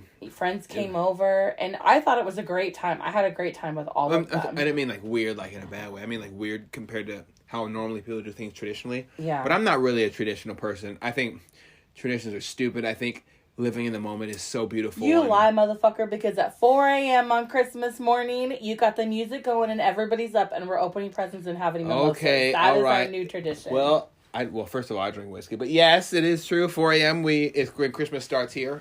Because at 7 a.m. Eastern time is pretty much the same time. And I think it's 5 o'clock somewhere. It's 7 o'clock somewhere. Okay? Suck it up. I also don't like to sleep. I don't sleep a lot. So I get excited and then we can take a nap if we drink too much. But being torn in a bunch of different directions, a lot of people have it kind of messed up how they look at it. To me, I wasn't torn in a bunch of different directions. I knew where the fuck I wanted to be. I wanted to be at a place where people have never, ever told me that they didn't care if I was sleeping under a bridge or not. I didn't care to be sharing the same room as people who told me you're going to be just like your dad. Or people who told me that I need to do things differently because they said so. Fuck that, right? I wanted to be with people who love me. But who love me unconditionally. So right. For me, it might have looked like I was pulling different directions. That was a little me that was trying to fill gaps, and now like that I've matured more in only a couple ways because I really haven't matured very far in life at all. Yes, I really don't want to fill those gaps anymore. Why? Yeah. They're there for a reason, and when you have gaps in your childhood or where you I wish my mom, I wish my daddy did this. Shut up. Make that real in your life. When you can. And you know what? For me and my kids, guess who's going to be there? Guess who? I'm going to be there. And me. I'm going to do...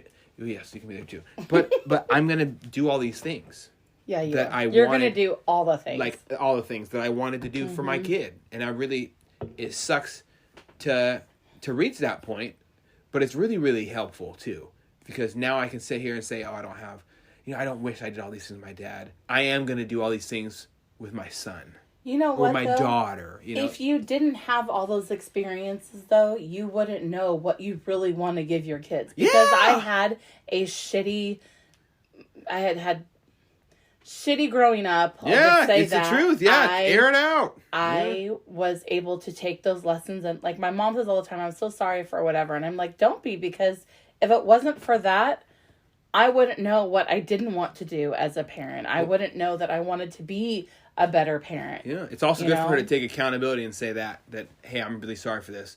I mean, it doesn't ever fix the shit. You know this. It never fixes shit. No. But knowing that you fucked up and owning up for it is a lot better than pretending it didn't happen. That whole sweep under the rug shit, you got to clean under there eventually, girl. You going to move houses. You going to see all the dust, shit. I mean, I tell Rhiannon all the time, like, I'm sorry for a lot of the things that I have handled some ways I shouldn't have, and I'm sorry for some of the stuff that you had to go through. But I honestly also feel like if she hadn't gone through all the stuff that she has, persevered through, I feel like she wouldn't be the amazing person that she is. She's like the best person that true. I know. Well, she definitely is. And I think she's great because she's been molded by life. And life, you don't mold a rock with a fucking straw. You take some heavy, hardened object and beat it into the sculpture that you want to create. And that creates this beautiful work of art. And that's what you have with your lovely daughter, honestly. And I'm not just saying this shit just because you and me talking. I really do talk like this about her all the time. She is an extraordinary individual. There's magic that exists in the nooks and crannies of our lives, and some people just have that thing. And your daughter has it. Like this attitude that just draws people to her. And a lot of people can't hang. A lot of people, they're weak. They're pathetic. They don't like the honesty. and a lot of people don't like me for my honesty as well. You guys are I don't. definitely We're made to get strong personalities. Yes. Not a force to be reckoned with. But I mean, she'll tell you herself, like, we are best friends. We are so close. I feel like all these experiences have brought us closer because we had to survive, just me and her. Like, we had to figure it out. And that shit hard, too. And that shit was hard. Yes.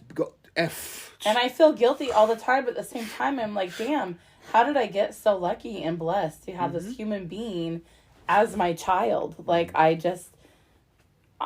not just saying that because I'm her mom, but it's just, she is just so amazing. And the bond that you guys have and the way that you guys take care of people together, like, you just match her energy.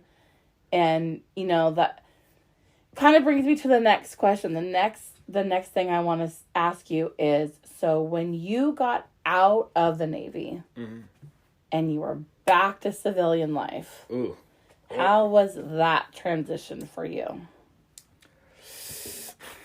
Do you want me to sugarcoat it or you want to be honest? I'll be honest. Okay.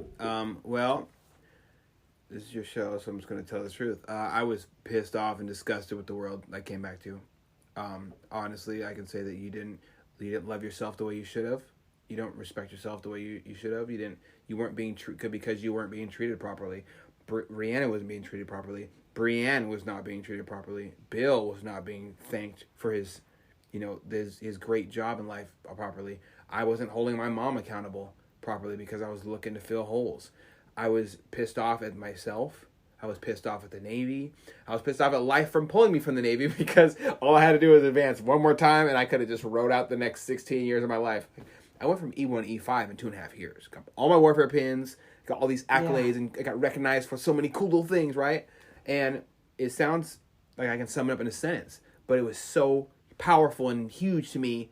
And the feedback I got from my people around me was awesome because these are kids that I had to teach. A dude had to walk. I spent time out of my day having to teach somebody how to wash their body because they didn't know how to take a shower.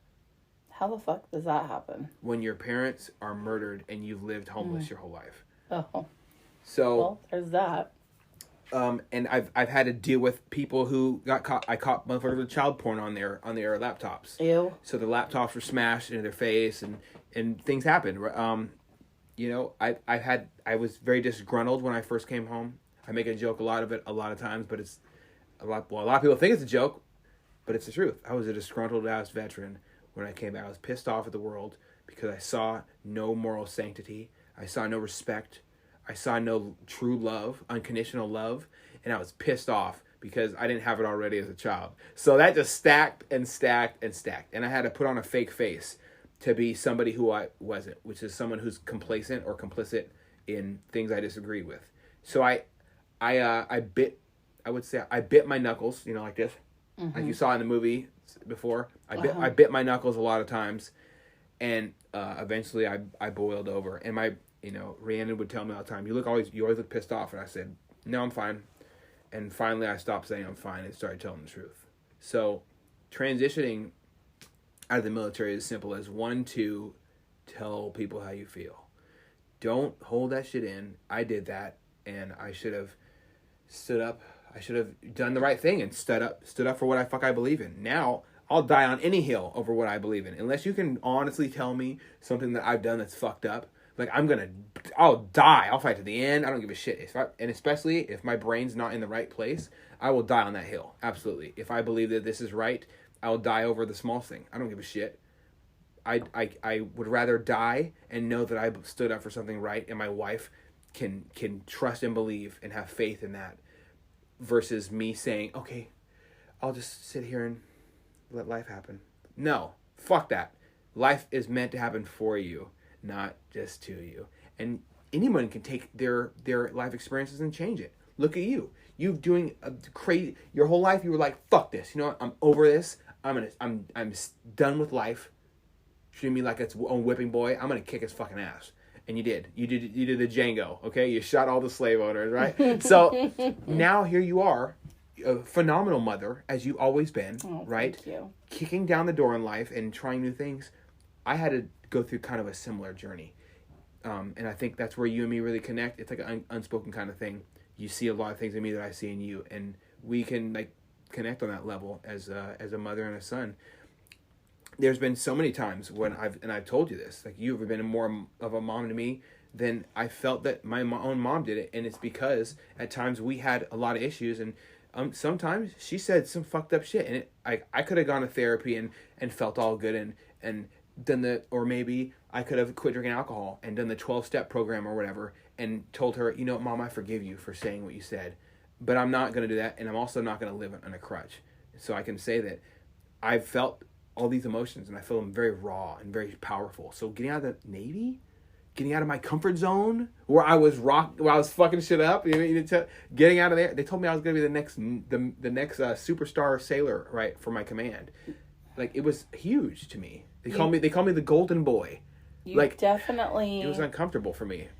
Did not seem okay. Yeah, when you came back. You definitely. I couldn't even operate it. I was so mad. I mean, and you talk about service and sacrifice with all these guests that you've had, and that's why it was important to me to have you on here, because I feel like there's so much more to sacrifice than just, you know, fighting for your country and doing all those things, as those are so important. Yes, of course.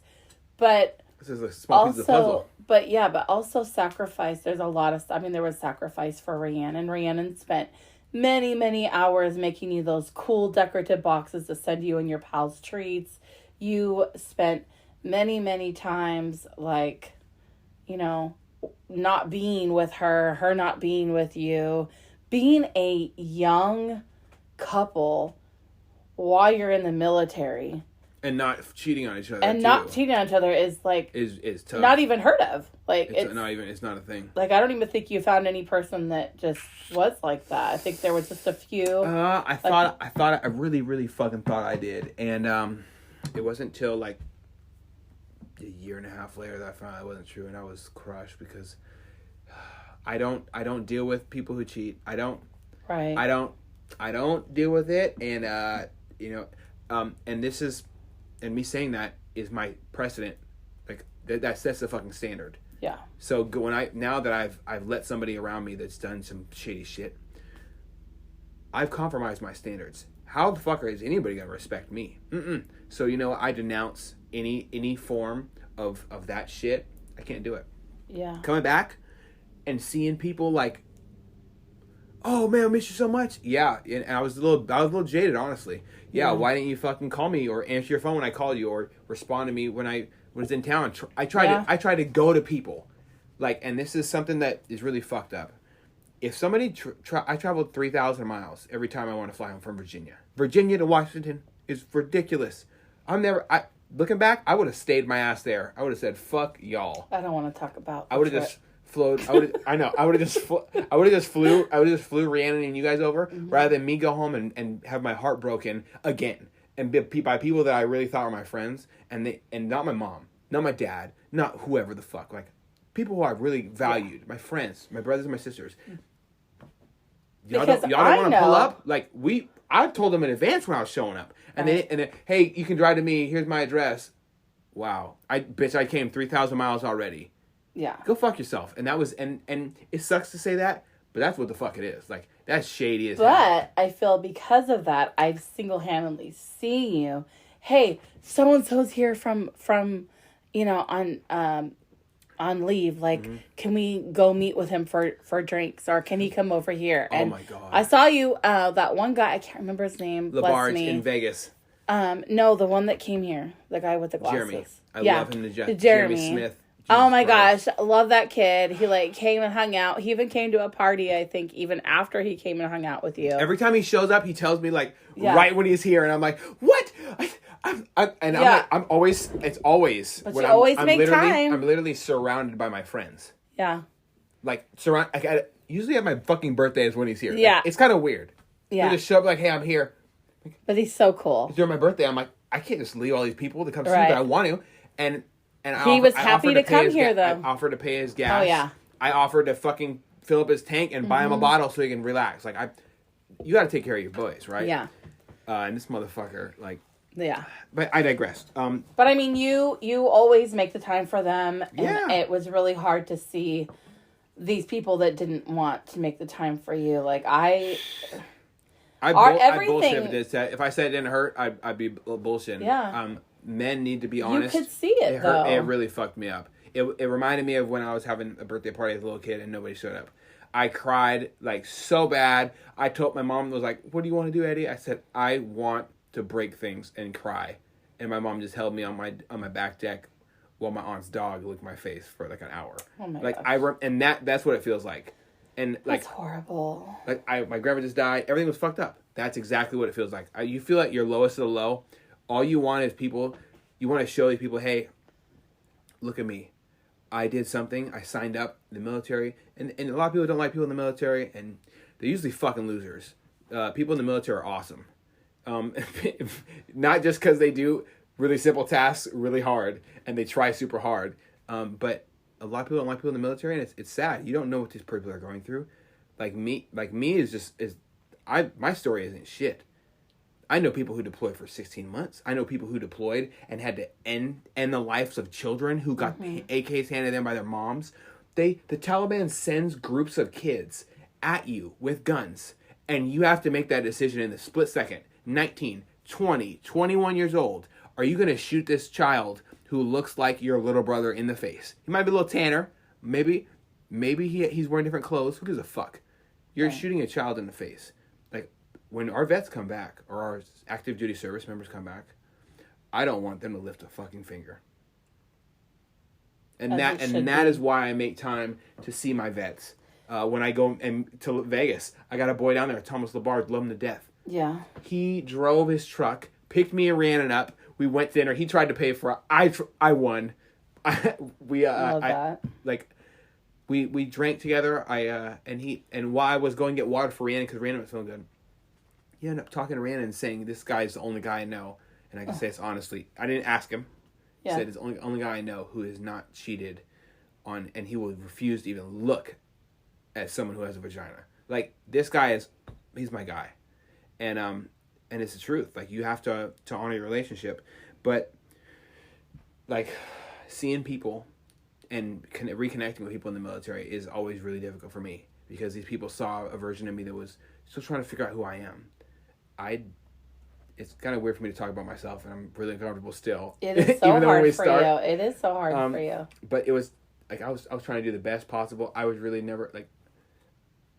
I don't want to tell somebody's mom that their son is dead again. I don't want to have to read, and then I caught myself reading messages letting my sailors know that their moms got murdered, and telling other sailors that that they've lost family members. Yeah. And being there when sailors can't go home. Oh my God. Like, as you couldn't when you needed to. Yeah, when your dad passed. Like, I was like, but I couldn't even, like, it wouldn't even make a difference if I could. Like, so he was gone, sadly. It's like the whole thing I was talking about with the whole being a better parent type thing. I feel like because you went through this military experience, you are there for these people. And I want to touch on a subject that's very near and dear to your heart. And I know it's difficult to talk about, okay, but I feel like people should hear your message. You have a very huge heart and passion when it comes to vets and suicide. You've lost so many. You've lost a lot of people even just this year. Yeah. And I've seen you leave on a whim for hours to talk somebody off a ledge, so to speak. I've seen you, get the phone call that somebody just took their own life, and you go and you help them. You help their family who's left. You help them, like you just lost a buddy. I don't know that he was a vet, but you just lost a buddy. Yeah, he was an vet, but he's who committed suicide. Yeah. and you took a couple days off of work from your good paying job to pick these people up from the airport, to take them to the apartment, to hear the gut-wrenching scream let out by this woman who just lost her brother because he didn't have a wife or kids, thank God. And you helped her clean up the apartment, you and Tilo, and you helped, take her around to the burial places and take them out to eat. You made sure they ate. You did everything for them. And it was hard to watch you do that. I mean, I'm not going to lie. I didn't say anything before, but it was hard to watch you do that because it takes a special someone to be there for somebody like that and to try and keep your emotions in check. And I know that you and Tilo had to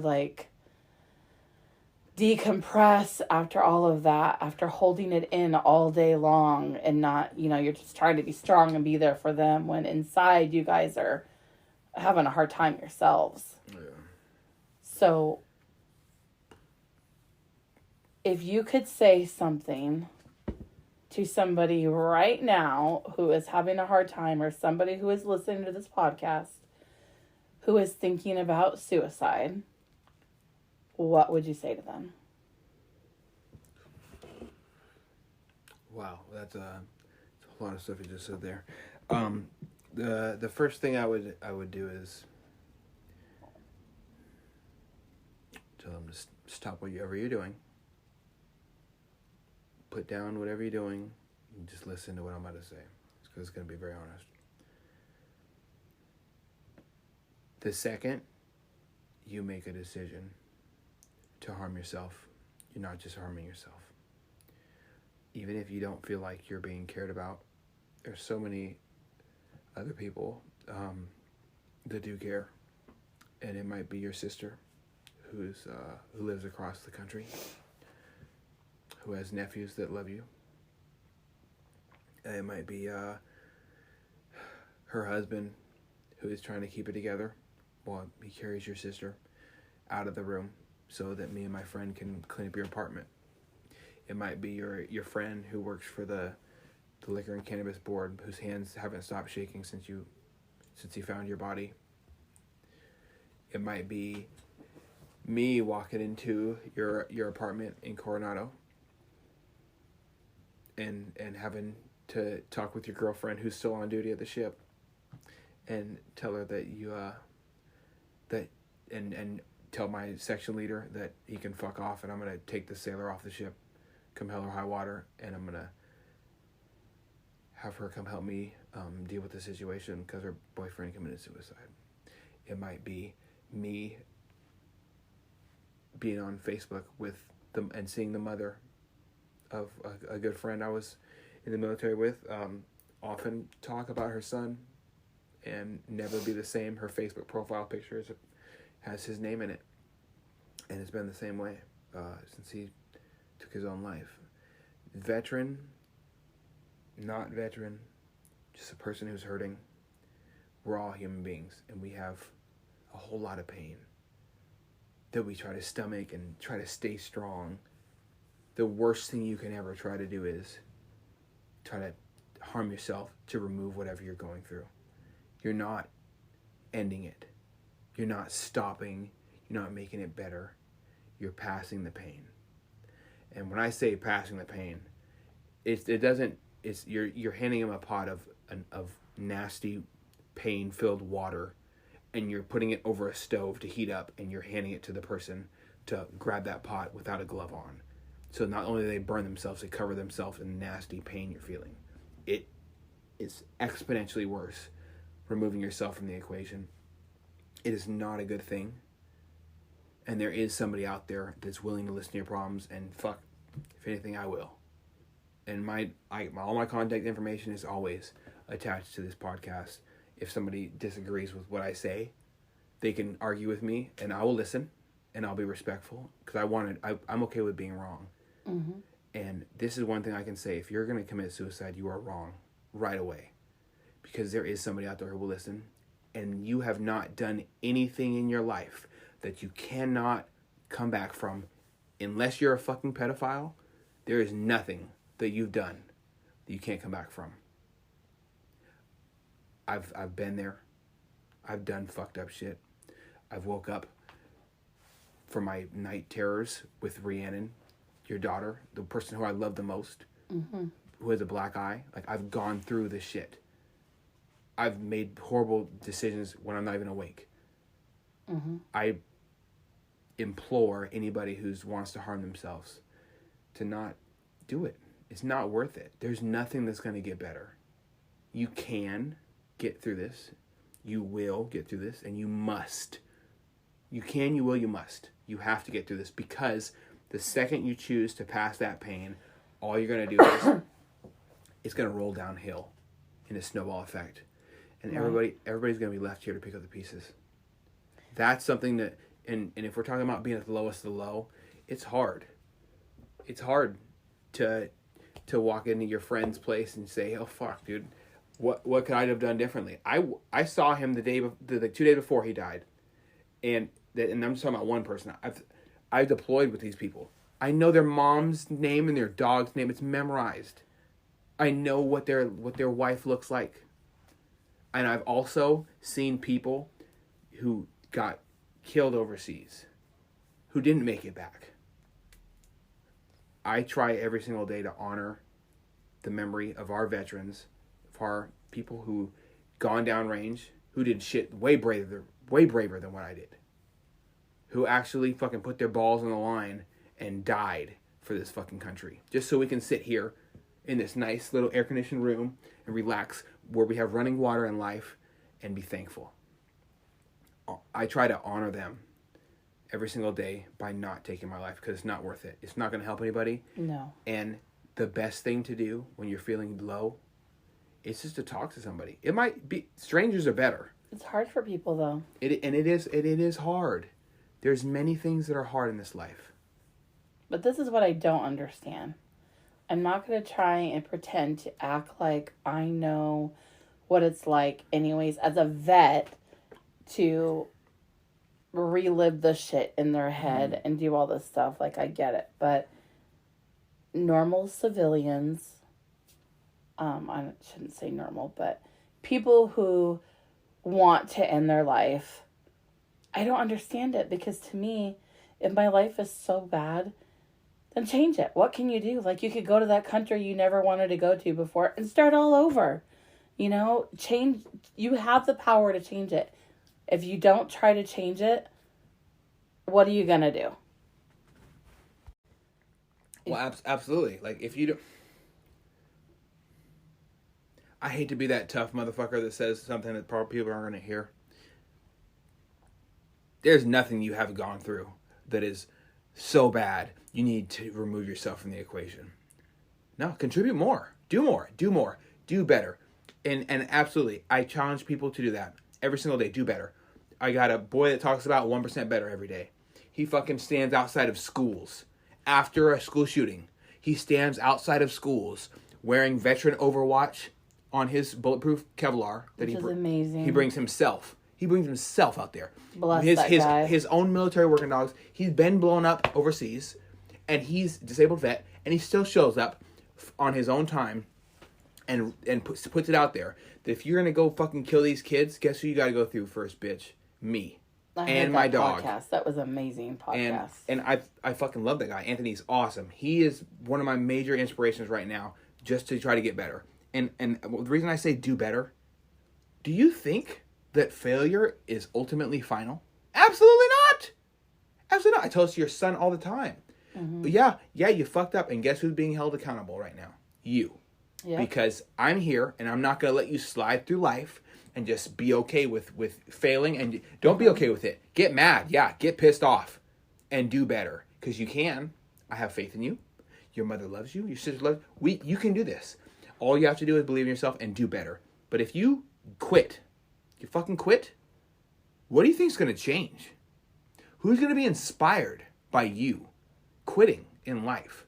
Suicide is a scourge amongst humanity. Mental health is one of the most significant issues in the world.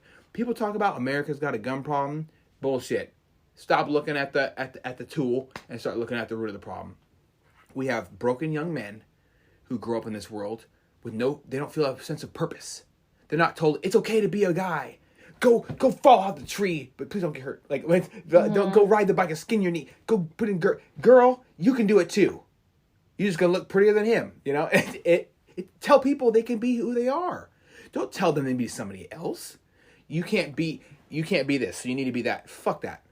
Absolutely not. We have a society that doesn't support our young men and women, and it is degrading us.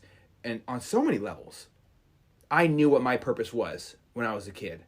I saw that red, white, and blue American flag, and I said, I don't give a shit what these people say over here. I don't give a shit. These people hate America over here. Fucking leave, bitch. I don't care what these people say. Don't like military. Okay, all right. Enjoy not getting shot at overseas, stupid.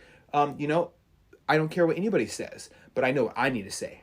And I need to stand up for saying, I'm not going to sit here and cower in my section of fear and let this world crush me. We have fucking running water in America. Like, when it comes down to it, who the fuck are you to complain about your problems? Like, humble yourself, for real. That's what I always tell my kids growing up was, let's be thankful for what we do have and not for what we don't have. 100%. And we're spoiled here. Every negative situation, there's always something positive. There's always something out of it. The worst scenario, there's a reason for that. And there's some sort of positive outcome from that. Absolutely. And I recommend that everybody in this entire world listens to the book. Like, I call it essential. If you don't listen to the book that Tim Kennedy just wrote called Scars and Stripes, you're fucking up for real. This book changed my whole brain. Listening to it. Your whole brain. Yes, the whole thing. Every single piece of my brain has changed now.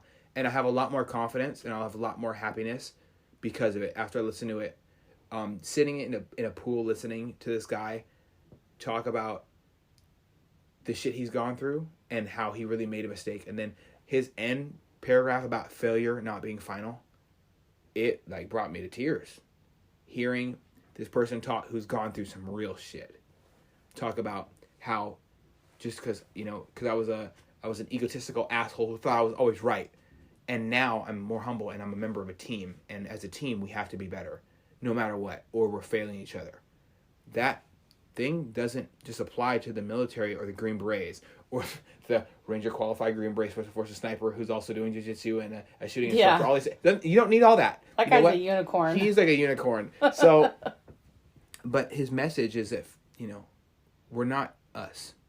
We're not you. Mm-hmm. You're not me. We are us. We are a team. Mm-hmm. If I don't fucking try hard for you, you're not going to try hard for me. And that is how I try to deal with veteran suicide as well. There's so many things we can do for our communities as vets. You might be a disabled motherfucker, but that doesn't mean you can't go and volunteer at an after-school program. Find your sense of purpose. Your life does not need to end just because your MOS doesn't say rifleman or doesn't say fucking operational specialist, air conditioning loving motherfuckers, or you don't need to take apart and move bombs.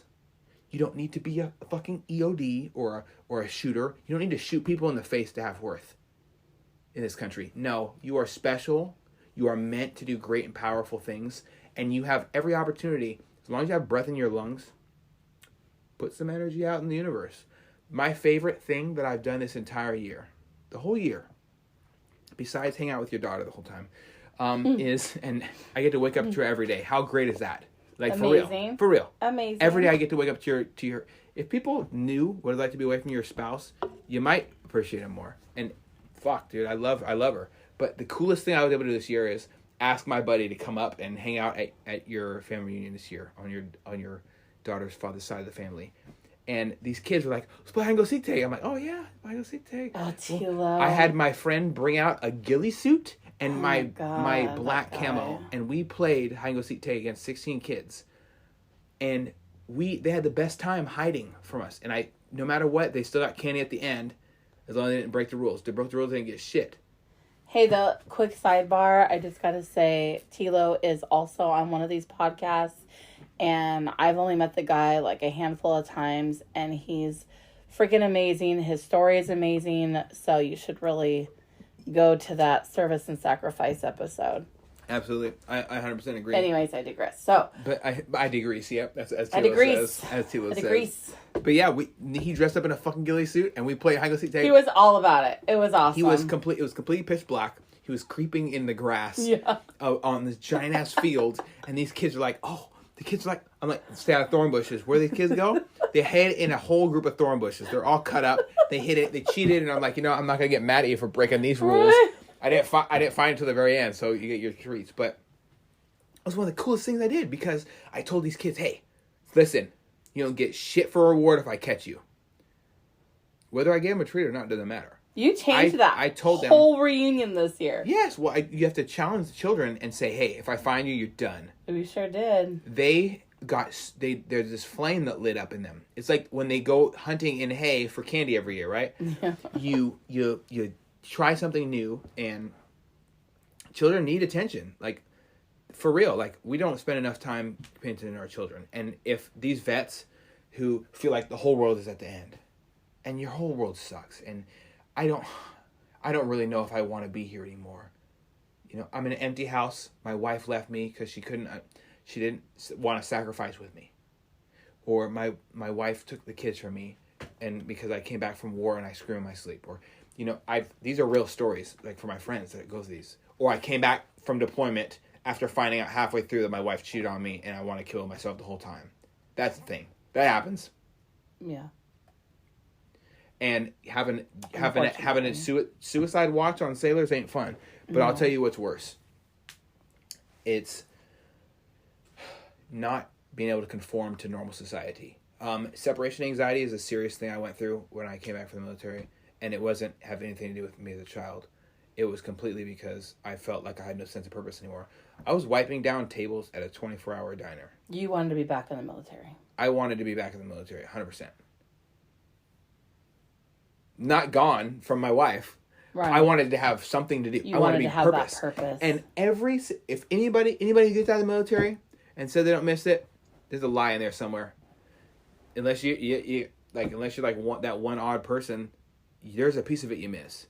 And it's usually the camaraderie, the sense of purpose. You're a part of this family, even if your family's fucked up, you're part of this group. And we're going to accomplish something as a team. And you don't need to be some superstar. You can just be there and you're involved. You're one of us. There's somebody drowning in the water who wanted to commit suicide. We're going to lower this boat in the water and pick them up. There's fishermen on this vessel burning, and the Coast Guard doesn't operate this far out because they're scared of deep water. So we're gonna go and rescue them. We're gonna go drop bombs on these terrorist fucks who are killing kids in the streets with machetes. And and the U.S. Marines and the Army and all these other great branches out there worked with us as a team to give us intelligence, human int. And now we have it, and we're gonna drop a fucking payload of boom boom on these douchebags, and now they're dead. That, working as a team, no matter what you did, you were a part of it. You can move boxes all day. You were a part of it. You are wanted, and we're thankful for you here. That's what the military is to a lot of people. And a lot of people, all they need in life is just to know, hey, thanks for being involved. Like your son. Telling him that he's involved is really, really a powerful thing. And I try to stick with it a lot. I say, hey, come be a part of this. And you're so good at that. That was also one of my things is I don't think that you understand how much Jackson, your little brother, my son, respects and cares for you. This kid has had his whole world turned upside down. His dad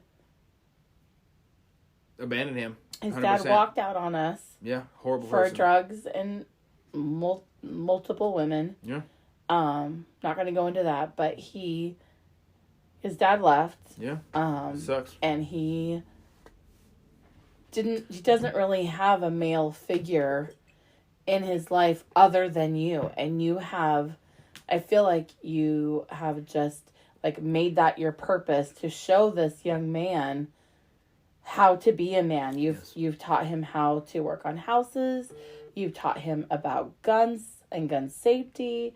You have taught him we're all trying to teach him to believe in himself.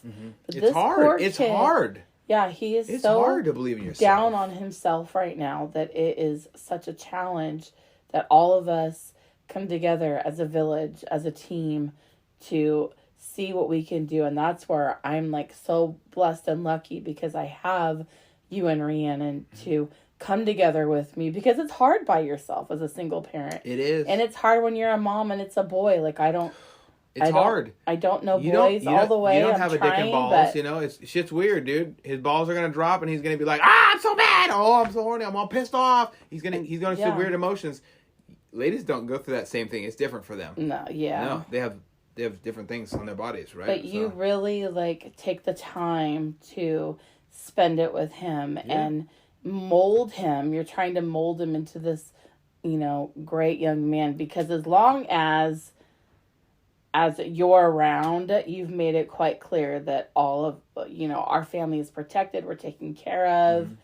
I've been going through a hard situation myself, and you just scooped us up. We are going through our situation now. And we're a team. Scooped us up and showed us that it's okay. We're going to persevere. And, all I try to do is take this opportunity to make my life better, make Jackson's life better, and having you there, basically hold his hand. I mean, not physically, but hold his hand and like say, hey, this is what I'm here for. I'm here for you. Talk to me. Let's go for a bike ride. Let's go shoot guns. Yeah. Yes, my 10-year-old shoots gun, and if your 10-year-old doesn't shoot guns, his life is probably not as interesting as Jackson's. Jackson has the most interesting life ever. That kid could probably shoot better than anybody I've ever than most met. adults I know, yeah. But that's because of you. Like, he knows how to clear a room. He knows how to clear a gun. He knows how to...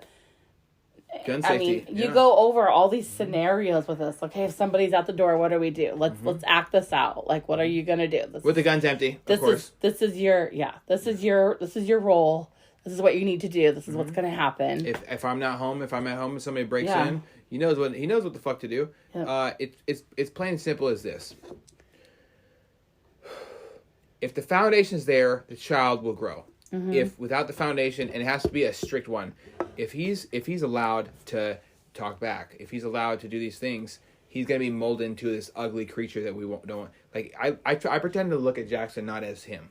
I look at him as this thing that we're making, piece by piece, and we can either chip away at the bad stuff and turn it into this perfect, fucking looking Apollo statue Greek thing, right? Or we can let him just be a slab of unsculpted. And he's just, and you know what? Sometimes slab sticks to other slab, and we're going to add on, and inside that slab is going to be hurt. And you know what? The best quote I've ever heard, one of the best: fear leads to anger. Anger leads to hate. Hate leads to suffering. It's in the movie Star Wars, and I recommend that everybody watches this same episode. It's episode number 3, because another one of my favorite quotes is in there. Only a Sith, which is the bad guy in the movie, right, deals in absolutes. So saying, if you're not with me, then you're against me. Like, it's only a Sith deals in absolutes. You're a douchebag. Time to die, right? Pretty much. So these two quotes are so powerful, because when we talk about your son, talking about somebody who, I was there the night before he was born. I remember the sound of his crying. I remember him falling asleep on my chest. I remember holding him for the first time. I remember all these things I've gone through in my life with him. I remember being so exhausted because Jackson was colicky for 3 months straight. This kid cried. I swear I didn't sleep. You ain't lying. And I remember it started to get a little bit better. And then you came to spend the night, and you like...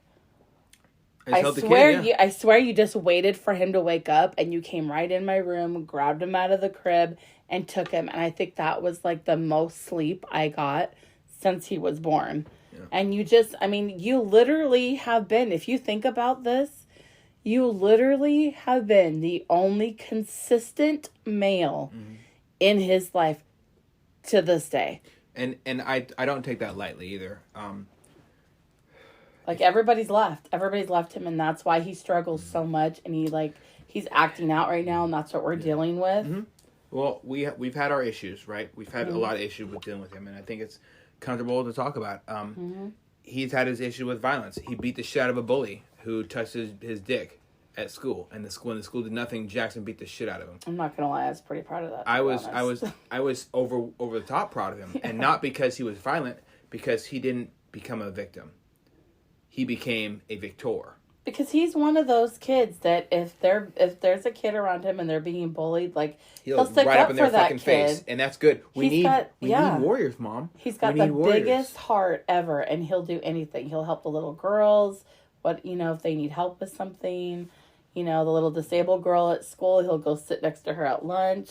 Like he's that kid that stuff is special. With like the heart of gold. I just and then to see him hurt and then go through all of this, and you're just trying to like mold this kid to make him a better person, human. Because what he's seen so far from men is not that great. Well, he's seen great examples of weakness. And So I'm not going to like go over all of them, but just a couple things that can really make a difference in a child's life. I told him, honestly, I said, Jackson, I need you to shut the fuck up, and I need you to be the person that you need to be, that you need. Be the person you need in your life right now. You can be that hero. You can be that dad that you don't have.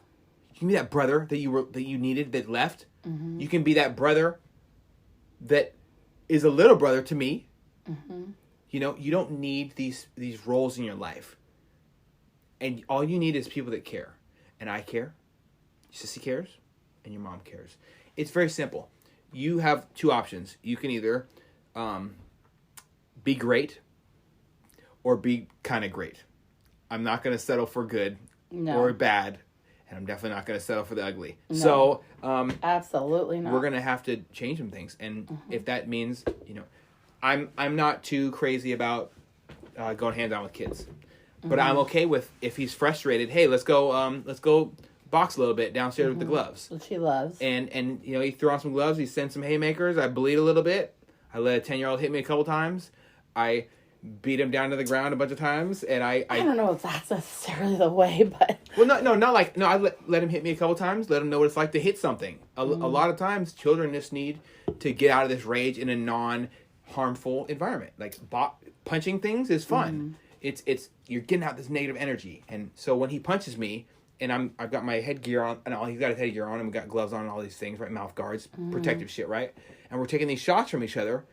And I've never hit him like really hard ever, because that would just be unfair, right? He's a lot shorter than me. But when he's landing these shots on me, he is doing something with an immediate response, like shooting and hearing the bing when you hit the target. Not necessarily saying that violence is a good thing, but doing simple things with simple responses is good. So when you like walking in the door and then you're home, like that's a simple response. Petting your dog and it going with the tail wagging, it's a simple response. Sometimes all you need is a simple response to remind you that life isn't that crazy. So bringing it down is good for him. And teaching him how to be a peaceful, violent person is important. Because thinking you have a peaceful child and you letting them be governed by YouTube or TV or bad influences that you're not in control of as their parental unit can easily lead to what we're seeing in America right now with these kids that are parents just drug their kid, let YouTube raise them, and then next thing you know, they're shooting up schools. And the things that they say afterwards are insane. Oh, I just wanted to be famous.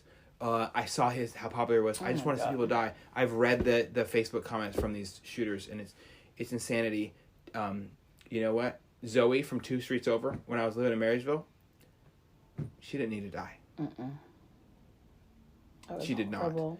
And so knowing these things, right, I feel like there's a sense of duty. After Uvalde, everybody better wake the fuck up. If you're not in your city council meetings saying, is the police department going through these schools? Do they know the layouts of these schools? If there's a cop on the fucking police force who's overweight, weak, can't fucking run it doesn't feel comfortable walking into possible gunfire to stop somebody from executing children with a firearm, resign, please. Get the fuck out of there. Please do it. And the reason I say it is this. The reason I say it is this. Because I'll do it. As soon as they lower their standards, I'll do it. I know I'm disqualified from applying, but that does not mean for one fucking second I would give up my paying job. I'll make $20,000 less, no problem, a year, and I'll just stop any of my hobbies to go and stand there and run inside of a school when somebody wants to harm these angels. They didn't fucking wake up this morning and hate people. Right. So, when you talk about how we can positively affect these kids, your son is the prime example of how we can. Has Jackson ever thought about hurting himself? No. He's never gotten pissed off and I fucking hope not. He talks about how he feels, and he's got a lot of demons he's fighting from being abandoned. Yeah. But we're doing a great job of supporting him with activity, physical activity, work out, punch things. It's okay. We got to punch him back downstairs. Go. You're upstairs. You're mad. Go deal with it in an appropriate way. Don't disrespect your mother, or me, or anybody else. Right. Do not direct or pass the pain to a scenario when you don't need to. Yeah. And that all ties into built up aggression, built up frustration, built up pain. It all leads to the same road. And it's self-harm. And when you look at yourself in the mirror and can say that I don't want to hurt myself, or go throughout your day without thinking about suicide, that's one special day on this earth. So if we can create a new normalization of mental health and not being hurtful to ourselves, we can direct our youth to do positive things like activities. And you know what? If you're not ready to be responsible, accountable, you probably don't belong in team sports. But you know what is not a team sport? Jiu-jitsu. You're going to learn how to beat your ego really fast. When you get... I really want him to do it, but he doesn't want to do it, so I got to talk him into it. I don't really care. So I'm going to do it with him no matter what. I have my friend loaned me the videos. He's going to be rolled into it, folded into a pretzel no matter what. And I don't care if he likes it or not. Love it. And he's gonna do this because you need to discipline your emotions. If you are hurting and you direct that towards somebody else, you are not a good person at that time. You are actually being a bully, or you're abusing other people because you're hurting. Yeah. We need to expel this in a positive way. And if you don't want to contribute to a team because you quit, team sports are about teams.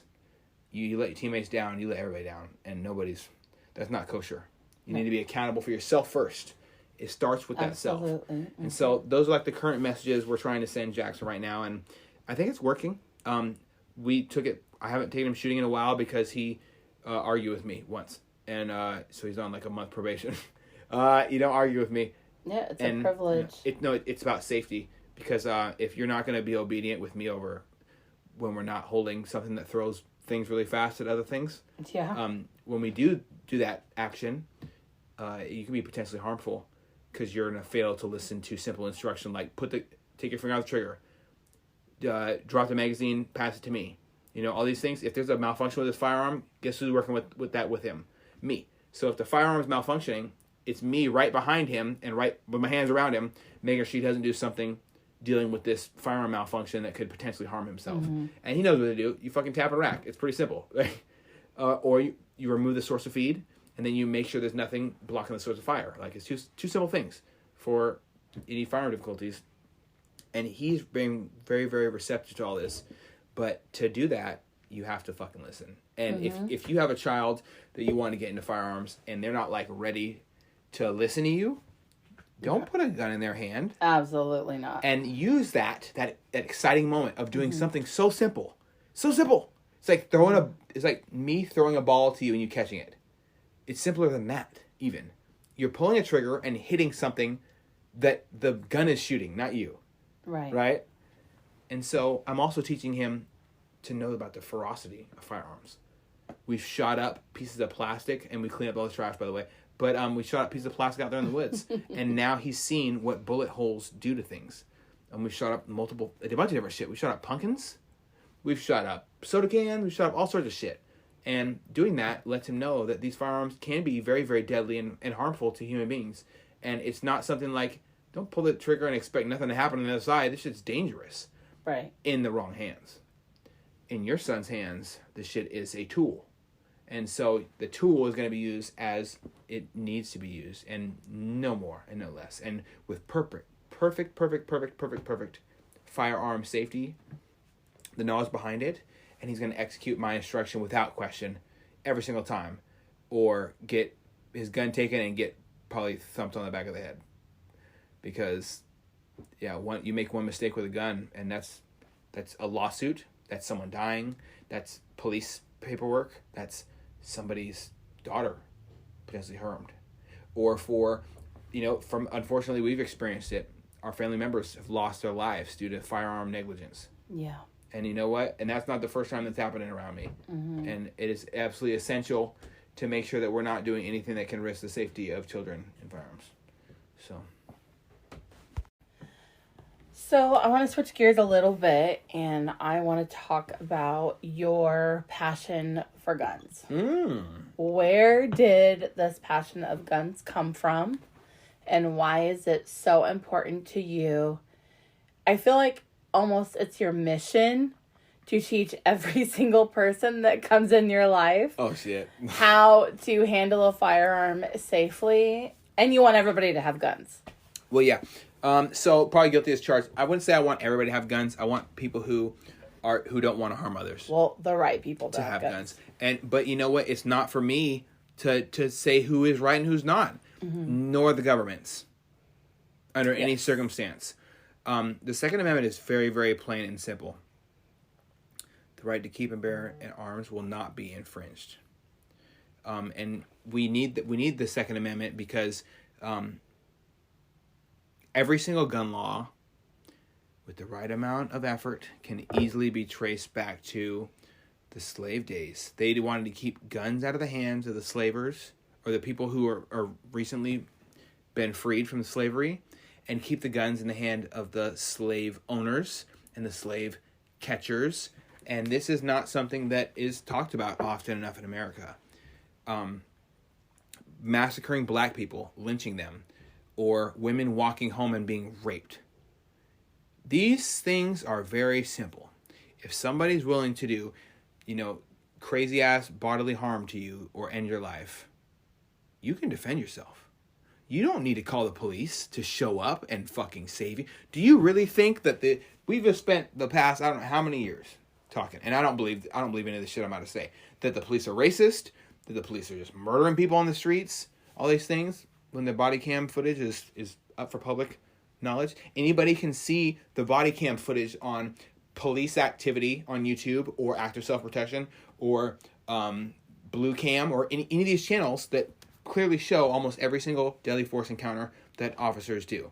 So there's nothing about their responses that is overwhelmingly, hey, we got it, bro. Don't worry about it. You can leave your gun at home. To me, personally. Yeah.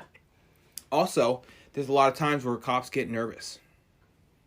Yeah. Drop guns. There was this incident the other day. An officer walked into a room, and this cop, trying to deal with this kid, shot himself by accident in the leg. The cop shot himself? Yes, and the other... What kind of fucking training has he had? Well, let's not judge yet, because the rest of the story gets even worse. Oh, so, okay. The other cops come in the room, and they light this motherfucker up, and this kid's been shot to shit now, all because they thought, they didn't witness, they thought a scenario happened when the cop shot himself by accident. So they shot this kid. When guns go off, no, I'm not going to say innocent because I wasn't there. Okay. I'm just letting you know what the facts are. So when guns go off, weird shit happens, okay? I can grab my gun right now, light off shots, you're probably going to go, even though you've heard guns 1,000 times. So what you're saying to me, though, to clarify, is that the cop shot himself by accident. Yes. And because he did that, the other cops who didn't see it, they automatically assume it was the guy. The guy shot him. Okay. Yes. Clarify. Even though the cop was holding the gun. She gets weird. But I don't have a lot of faith in every human being, because we all make mistakes, no matter how strong we are. I'm not going to sit here and say that I feel terribly bad for the people who didn't stop the school shooting in Uvalde at all. I think there's a lot of things I could say. I don't want to get removed from any of my platforms. Right. But straight up, turn your fucking badge, bitch. I'll do it if anybody else. I don't give a shit. There's plenty. I could find 20 friends right now, who would quit their jobs if they get to do that shit over your coward ass right now. And you know what? If you're not comfortable dying for your job where you literally signed up to put yourself in harm's way to protect your community, then fuck off. Firefighters walk into fires all the time. But I don't have a lot of faith in police. I think police are awesome. I think they're doing a great job. I love sheriffs and deputies. And we have a lot of issues with our prosecutors and politicians right now. Oh, yeah. So how the fuck am I supposed to trust this government? Who doesn't? Right. Who cares more about what he said versus she said than about representing their constituents? How do I listen and trust in the police who listen to these politicians who say don't do your job that you swore to do? How do I listen to people who and believe in people who walk by people smoking fentanyl in front of children when I watch them collapse in my occupation? How do I rely on somebody who doesn't show up for 45 minutes to stop the douchebag that's trying to kick down my fucking front door when my wife's there? I can't. My wife can't. That was the big wake the fuck up moment for her. For a lot of people, it was. Mm-hmm. You know, a lot of people wake up moment is when they see a zip tie on their windshield and the windshield wiper tipped up and they don't know why their windshield wiper was tipped up at night. It's like, oh, that looks weird. Next thing you know, they're fucking gone from a Fred Meyer parking lot. Yeah. So sex trafficking is a big reason why I'm into firearms and arming our women. Because somebody doesn't want you to be able to shoot a bad guy trying to rape you, really, is my number one reason. And because there's women in my life who have been preyed upon. So I don't plan on being an easy victim, no matter what politician wants to stand on the graves of dead children and say trust in the police that they said to not trust in before. It's hard to keep track of, but basically I don't listen to any of that noise. I'm going to do my best, my absolute best, to arm my family in a responsible manner that does not bring harm to others. And I'm going to do my absolute best. If I feel that fucking Jackson in a bad spot and he's being a douchebag, guess who's never shooting with me? Right. Right, Jackson, right? It's pretty simple, right? And I'm not going to, unfortunately, thankfully, it's not the situation. He wants to be a SWAT officer in the future. And he wants to be good enough with cops, and outshoot most of them when he grows up. And I think that's cool or whatever. It's probably subject to change. He's like 10, right? Things are going to change. Yeah. But I also don't want to put faith in motherfuckers who show up to a scene, who aren't already there. So if a politician says, or somebody who's using the death of other children to advocate for a talking point to get them reelected, pretty much is how I should say it. If they think they're okay with saying, I don't need a gun, whatever my gun does, they're probably fucking wrong. I do need a gun. It saved my Hellcat has saved my life 4 times. My M&P Shield 3 times from knife attacks in the streets of Seattle. Just going to and from work, to my car. Yeah, you had sometimes shit in my car. I've saved my mechanic's life when a dude was gonna try to rob my gunpoint, and I wasn't going for that shit. Guns are not a bad thing.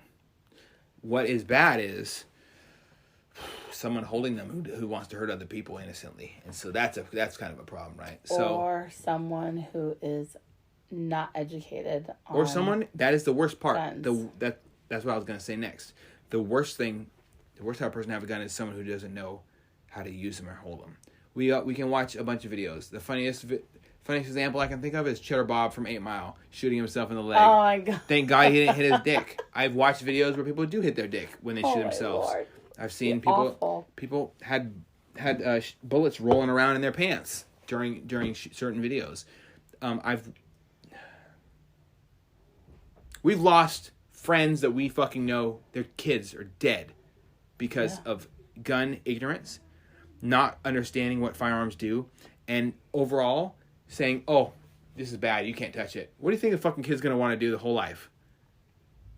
Touch it!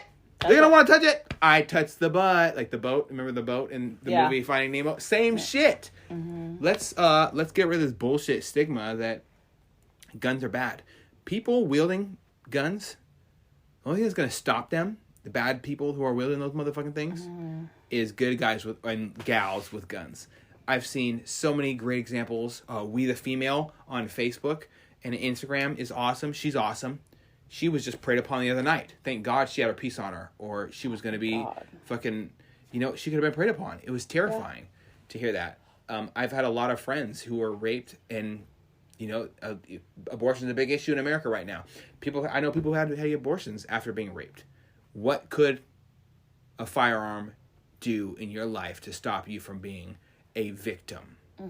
And going from being a victim to a victor is essential in maintaining yourself. How many ladies do you know that have been preyed upon? I know too many, and it crushes my soul.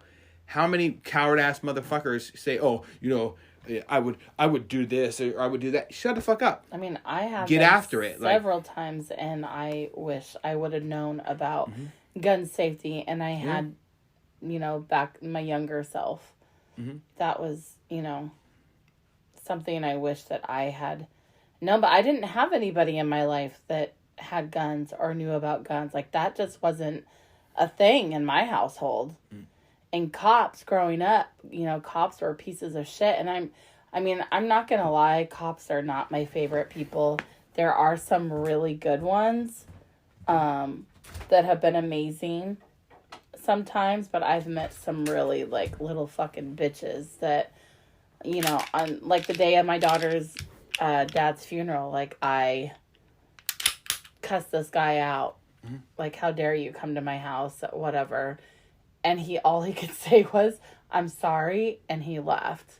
But then you got other guys that are like these cops that come and they lie to you because they want to get some information about somebody Yeah. No, bitch, I'm not new to this shit. Walk away. And then you have ones that are, you just want them to protect your kids or what you called them for, and they act like, it's not a big deal. Like, you're wasting their time. There's a lot of shit that goes on, and no matter what occupation it is, that it doesn't mean that you're a good person necessarily just because you're a part of it. Like, there's a lot of douchebags in the military. Like, I can say that. I fucking know it for sure. I've spent a lot of time with them. They suck, and it's tough. But ultimately, to answer your question, the reason why guns are so important is this. Put out your hand. Okay, so here's this. Okay, so now you have something, and what do you feel right now in your hand? Cold power, probably, right? This means the difference between life or death, whether I have a knife, possibly a gun, or if I'm just trying to be a bad person, right? So now I'm going to take this from you. And I'm going to change my facial expression. What is this now? A threat, right? It's a threat. It's pretty fucking simple. Do you have one of these? Right now. Do you have one of these in your hand? No. You are now a victim. Right. That is as simple as that's the best example I can say. Yeah. When it comes to violence and employing guns for protection, especially the women that we love so much. I can't pop out a baby out of my vagina. Can you? I can't. You probably can. I can't. I can't anymore. Hey, shit. My shit's tied. I'm done with kids. All right, it's your turn. All right, then, shit. Well, but that's another thing, right? Not that women are weak. It's that guns are the equalizer, and we, the female, does a great job. I'm such a big fan of. I really want to do one of her courses. I don't think she allows men to her courses, but I'm gonna try. I'm gonna ask anyway, and I'm willing to fly like it's a sheepdog response course. But these tools are available for free on YouTube. Of sheepdog response, active self protection. You can watch. You want to watch body cams. You want to watch who the fuck is protecting you. You want to watch them drop their magazine out of their gun, the thing that's feeding the bullets to the gun, multiple times in a gunfight, and see how scary it is to really be, to have somebody who's supposed to protect you in fear of their own life during a gunfight. You can watch this shit. You can watch them drop the gun, and you can watch them do it. And it comes down to training. So yes, your 10-year-old son is training with me. Yes, your 10-year-old son is doing jiu-jitsu. Yes, your 10-year-old son is not. He's going to practice not dying. It's going to be amazing. And when he practices not dying, it lowers his chances of being a victim. And it's lowering your chances of being a victim too by being around us. Because, I'm a force multiplier now. I'm teaching somebody something on how not to be a victim. When you're not a victim, guess what you have? Your power back. You're no longer the broken, crippled person, shell of a human that you were. You're no longer being beaten down. You're fighting back. Right. And that is why, overall, firearms are so important. It's not because, fuck the government, even though a lot of times I don't like the government. I got some friends that are in it. I don't like them. I told them that they sucked. It is what it is, It is what it is, right? But it doesn't mean that we can't rise above it and be better as a society. My neighbors, they all know I never leave my house without my gun. And I'm always within, like, when I'm in my house, Don't try to break in. There's guns. Yeah. They will be employed, and the Limbo Police, they're never going to show up in time to save your ass. And a shit ton of cameras. And a shit ton of cameras. You're going to incriminate yourself, and I will be they won't take me in. They can take my statement right here without a lawyer, even though my lawyer's going to show up. But shooter protection, get it? $30 a month, USCCA. Get there. Don't waste your money on a defense lawyer. Oh my gosh, but it's so much more than that. Like, you taught Jackson how to do a tourniquet? A tourniquet? Yes. I'll never forget. Just a couple weeks ago, you were like, Jackson, I'm hurt. My arm, I've been shot. Jackson. And he's like, you're like, what do you do? And he was like, oh. And he ran, he got the tourniquet, he put it on. You like, I couldn't believe that shit. I was so impressed. I never knew that you had taught him that. Oh, yeah? And he was like, so like, getting after it. He you want to know was something like, scary? yeah, let me just do this for you. And that's awesome. At 10 years old. But you want to know something scary? What if you got shot in the arm? What would you do? I got shot in the arm. Yeah, and it's gushing blood. What do you do? I'd probably rip off part of this dress and tie it off. Okay. What if you got shot in the chest? What do you do? Don't you like stuff it? Put like a... You plug it. You plug it. You stuff it with like a rag or something. You patch under here. You patch here. You patch here. You plug here. You stuff here. Like there's like certain things you do for each body part, and if you don't know, you might just be helping yourself die. And so these simple things that we can do are pretty easy. Right? They're very important. Your son is going to be a phenomenal person. He already is a phenomenal person, but we can make him better, and we're going to do better as far as him as well. He's got to be fucking better. We got some shit to improve on. He's broken right now. He's hurting, but he's standing strong. He's fighting back. And we're gonna win. Yeah, we are. So let's switch gears again a little bit. I have like 2 more questions. I know we've been talking a long time, but it took me a long time to get you on here. I don't like talking about my life. I know. But why don't you tell me your top 5 heroes and why? Oh my God. All right. First off, Grandpa Charlie. Black Panther, loved everything about being married to a white woman. He stood up for what's right.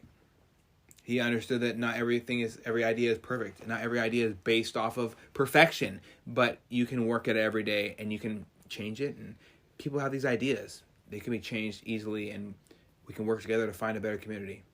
He's the type to give you candy if you're a kid walking by the house because he's mowing the lawn and he's got a bucket full of candy for me when I show up that day. So fuck, and I'm still pissed off at you. Fuck you, Russell, if you listen to this. Russell used to mow the lawns here when I was growing up and get their stuff, right? So it's really annoying. That was my Tootsie Rolls. So like he's a great man, and he also taught me what it was to be a black man in America and understand that I'm going to be scrutinized no matter what. Half black, half white, there's going to be issues. None of it matters. Stand the fuck up. Unfortunately. Second hero is Bill. I could go on for hours. What more would you want from a person who takes in a child who isn't theirs? Who who does his absolute best with the tools he's given, even though it's hard sometimes, with a rebellious kid that wants to just burn the world down because he's hurting. And hugs him anyways. What more could you ask for? Right. There's so many things I can say about Bill, but he's my fucking hero. I'm going to have him on and I'm going to talk with him, hopefully make him cry more than me because I don't want to cry. My third hero is your daughter. Just overwhelming force of heart and love, compassion. She's my hero. Honesty and keeping it real. There's a lot of fake bitches in the world and Rhiannon calls them out one by one. And they don't like it, but she ain't gonna sugarcoat shit for you. She ain't gonna sugarcoat it. No. And you know what? And if Rihanna doesn't like you, it's probably it's for a reason. Yeah. She doesn't like just wake up and say, "Oh, I'm gonna hate you today." Like it's not like a thing. It's not the Mean Girls. No. You have to really suck for her to call you really a piece of shit. Suck. So she's one of my heroes. She keeps me honest and she makes me want to be a better person. My fourth hero.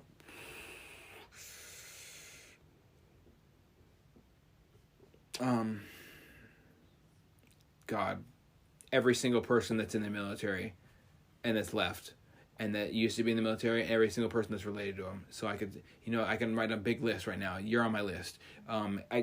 I can go on a tangent for hours, but you, my sister, my grandfather on my biological father's side, Vietnam vet, fucking special warfare operator, committed suicide because he passed the pain. Yeah. Unfortunately, all these people who do something other than themselves. Rhiannon doing food drives, in a turkey outfit around Thanksgiving to make people laugh and donate to her fucking food drive and help homeless people and single moms hurting. There's somebody special, and they're in this house right now, and this is gonna have to be my fifth hero on my entire list, my entire life. She has to be the most brave individual to really conquer what fear feels like, what turmoil, what it feels like to not feel comfortable in your own skin. She's a strong woman who is conquering adversity, saying, I don't give a fuck how this goes, I'm gonna try anyway. And she hasn't passed the pain, and she stayed strong. And you know what? There's days where it's hard to stand up for what the fuck is right. But she's making sure her voice is heard. She's my absolute fucking number 5 hero on my list. Absolutely. Absolutely. And that goes above everybody else in my life. So, yeah, absolutely my hero. I've never been so inspired to talk openly about how important it is to cling to people that you need in your life. And, she knows she has a safe place here at this home. But that is my 5th hero. And a lot of motherfuckers try to go out of their way and say that they're hot shit, and they'll do this and do that, and they don't come through, and it's pathetic. And I think it's great because she perseveres anyway. And she's teaching herself every single day that she's still here, how strong she really is. And I can't wait for justice to be served in that scenario. But she is absolutely my 5th hero. And I could go on for hours and cry about it all I want. But next question. Next question. Okay. Next question. Jesus Christ. So, okay, I lied. I have 2 more questions. So, let's talk about how much you and Rhiannon hate each other. No. Give back to this community. So, when Rhiannon was growing up, giving back to the community was a huge thing for us because Rhiannon was an only child for a very long time, and she was a very spoiled child, but never, ever acted like it. She was very humble and she wanted to share everything she had with everybody. In fact, when she was 3, she had so many toys. I said, hey, honey, you want to get a box and take some toys to some kids that don't have any? She said, oh, yes, Mommy, I would love to do that. And that little girl went in her room, didn't bat an eye, filled that box up so fast. We took her to a place that was donated. She carried the box. This little child carried this big box, so proud, to this lady, and said, these are for the little boys and girls that don't have any toys. Oh my God.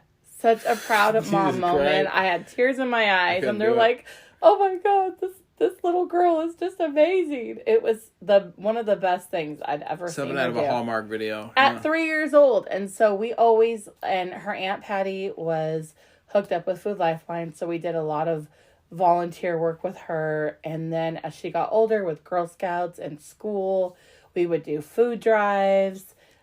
She went down and worked for the Gospel Union and served hot food and went out and delivered food as well.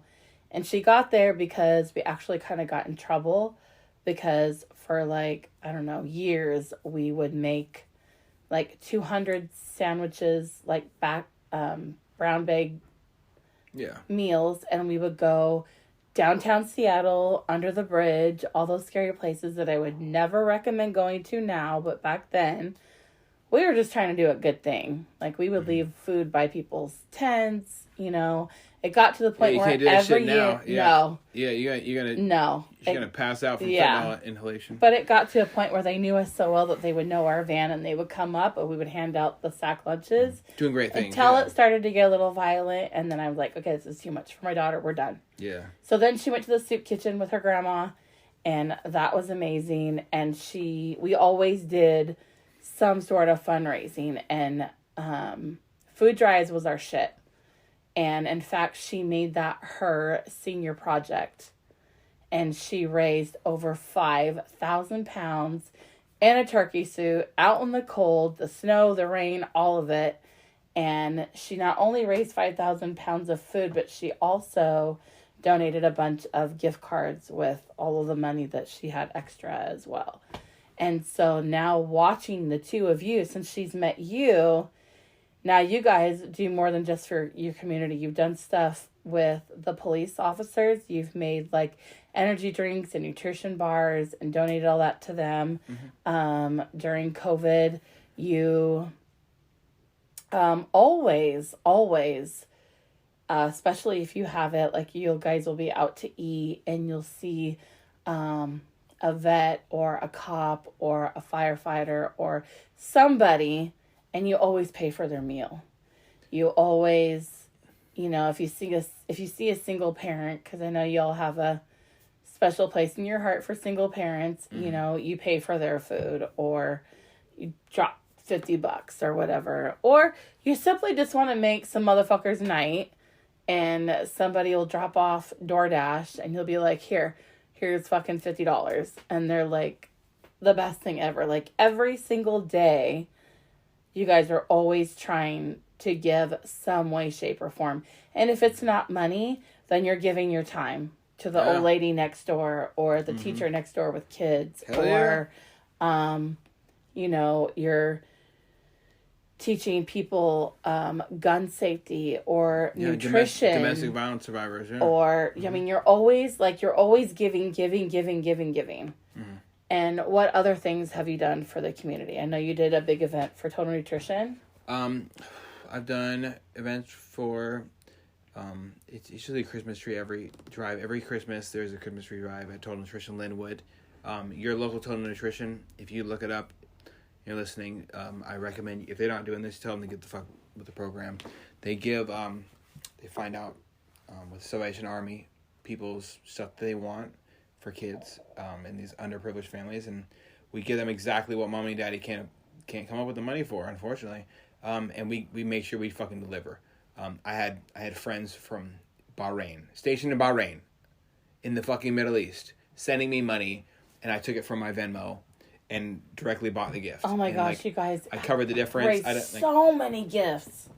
And we came through, and how did that make you feel? It makes me feel normal, and it might sound kind of weird, but it's amazing. This is what normal people should do. If you aren't trying to improve somebody else's life, you're living for yourself. And me, yes. I was making like $2 an hour in the Navy, and then $3 an hour, and then shit got bumped up or whatever, right? Yeah. Now I make over $100K. Like, and I have no kids. How many kids out there wish, like, that they could get what they want for Christmas or anything for Christmas? How many parents cry tears of joy when their list gets filled by the Salvation Army? I'm not a big fan of the Salvation Army, but I'll tell you what, this is the one program I believe in. And there's a lot of different programs out there for veterans, and we can all do our part. And me giving outward to the community helps me sleep a little bit better every night. And I don't know about Rhiannon, I can't speak for her, but me doing something better than myself helps me go to bed at night. Oh, she thrives on that stuff. But you guys are those motherfuckers that, if you find out that your friend, they can't pay their power bill and they mention it or they advertise it on Facebook, you reach out, you give them $300, $200, whatever. And some extra for food, too. Anything extra. Yeah. You've been taken advantage of, too. Those same people went to the fucking casino the next day. Like, what a slap in the face. But you don't care. You do it anyways because you're a good person. A lot of people out there, they don't want to be fixed. They don't want to be. They like being the victim. And and it's one of those things like saying it's very similar to saying, oh well, my anxiety is this, or I have this anxiety. No, you have this life. You have this life experience. It doesn't have to be bad. You can improve it, just like a firing position or like a Jeep. You can add the fat tires, or like an AR-15, which is the Jeep of all guns. You can add the cool scope, or you can get the cheap shit off Amazon, and it's okay. There's something for everybody. I'm not like big into expensive gun parts. I just want to have guns for functionality. Yeah. And if the world goes to shit and I have to protect my community and my neighborhood, I will. But it's about doing more than yourself, being worth it. Yeah. We have this great thing called Showing life. people they're worth it. Yes, and what type of moral? I had so many people reach out to me after I did that Father's Day Limo Police Department shit. Mm-hmm. Like, it was overwhelming for them. Like, my dad was a police officer and he died, and I think it's really awesome. It was Father's Day. I forgot what it was for. And it was so awesome for all them, because having people just, it's all about, to me, it's about, I don't know about her, but to me it's about being more than yourself. Every time you do it, I feel like I can sleep better at night. My demons disappear daily the more I give. And it starts with every day, with waking up to your daughter, being appreciative, and then seeing your son, and then seeing you and your family, and it's great stuff. Okay, so my final and last question is, what is your 10-year plan? Okay, it's a complicated question. It's still a lot up in the air. I know that Rhiannon just finished hair school and her licensing, and she's never going to stop being a scholar of life. No. She's one of the most driven women I know. Yeah. And it's always amazing to see her, try to get out there and do the next thing. So I know that me, for the next years of my life, 10 years of my life, I plan on having children, probably having a big wedding in a nice venue or something like that. Like, lots of pictures and stuff. My sister's getting married next year, so I'm excited for that. Maybe a couple more guns, not like a lot more.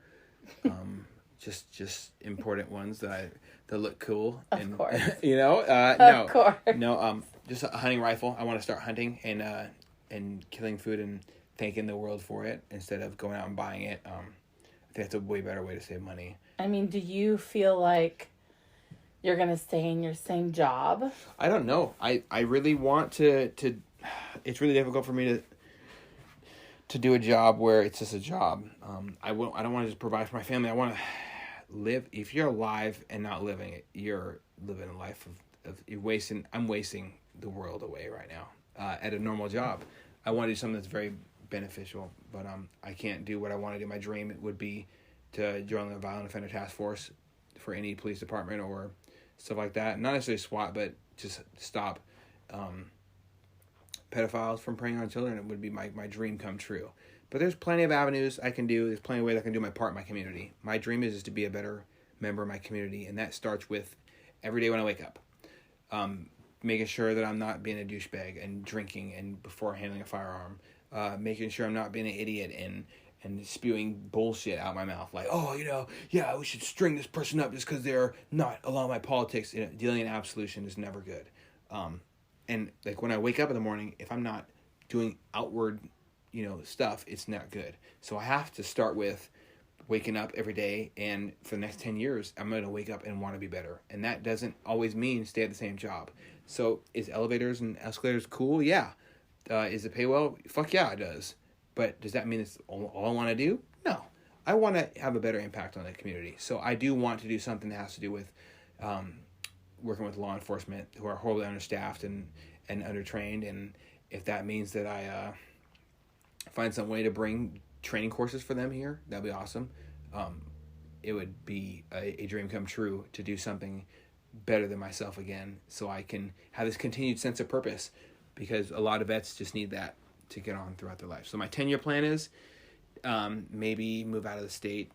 Depends. I don't want to be a part of this region that hates and is so negative when they have so much to.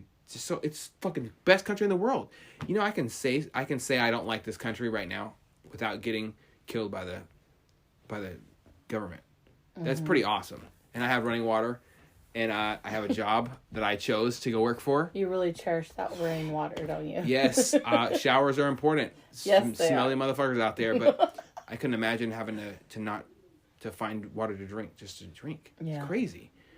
So I'm super thankful, and the next 10 years, maybe move out of state, start a life with my kids, and, make sure you're good, and go from there and fly you down to visit a bunch. And I know that I want to do something that has to do with outward life. Like I need to get the fuck out of this area again. Mm-hmm. I feel this looming thing saying like, get the fuck out of this area. So area sucks, but I want to do something big and something special that makes my life so special to give to other people. I don't want to live my life for myself or my children And maybe that feeling I'm having is just I need to have kids and give my life to them. Probably. I think so. Probably I think that's is. what Fuck. it's saying. Yeah, I'm It just probably saying. is. So my 10-year plan is fill that weird gap of giving more of myself to the world.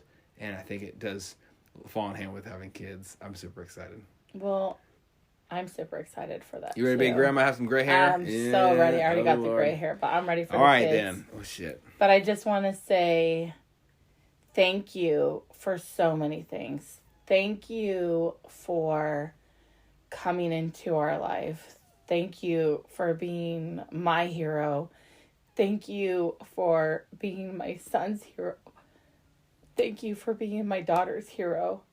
And thank you for being such an amazing human being to this world, not just our community, but to this world, and all the things that you do for all these people in this world. I don't think you give yourself enough credit. I know you don't give yourself enough credit, but you are one fucking amazing human being, and I wish that there were more men like you out there. It's going to be so hard for me to let somebody in my life that's not going to be half as amazing as you are, because you're truly one in a million. You're one of the best men I've ever met in my life, next to my best friend and his husband, like, and of course my daughter. My daughter's my hero too. Like, you guys are the most amazing humans that I have ever met, and I am honored to be called mom by both of you. And thank you for letting me put you in the hot seat on your own show, but I just couldn't let it go without people hearing about Eddie and the awesome person that you are. Well, I don't know how to respond to something as kind as that. Thank you so much. We're gonna have to end this podcast with a hug, but thanks for taking over, and I'm always wanted to be a guest on my own show, so this is kind of weird. So I appreciate you having me on, and thanks for tapping in and asking me questions that make me be honest and vocal. A lot of people argue with me as a joking, like on a joking level, like, why do you say the shit, weird shit you say? Like, oh, I don't know, I'm fucking really unhappy with a lot of shit, and I spoke a lot of truth on this show, so yeah, I'm so proud of you. I appreciate that as well. But your kind words, I always say that they're not. I always tell myself they're not true, and I'm for once in my life I'm gonna take everything you said at face value and say just say thank you. Because if I'm saying it, it's the truth. Okay, all right. I love you, son. I love you as well. Thank you so much. This has been. Are you gonna say it? You gonna wrap it up? Or you want me to wrap it up? This is the end of Off the Deep End. Please stay tuned for the next episode or the next series that he has coming. They're all amazing. Just saying. Thank you very much. And as always, if you are struggling with mental health, having suicidal thoughts, I will post the links in the description. Or you can just call. I think the number has been simplified. I'm going to make sure to post it down there as well. And you can always reach out to me. I'm on Facebook at Eddie Lowry. Instagram at This Is Eddie Lowry, and just send me a message and we'll talk. There's no need to pass the pain, and it's never worth it. So back to your host, Cherie. Thank you so much. Thank you for this opportunity, and thank you for being the person that you are. Thank you.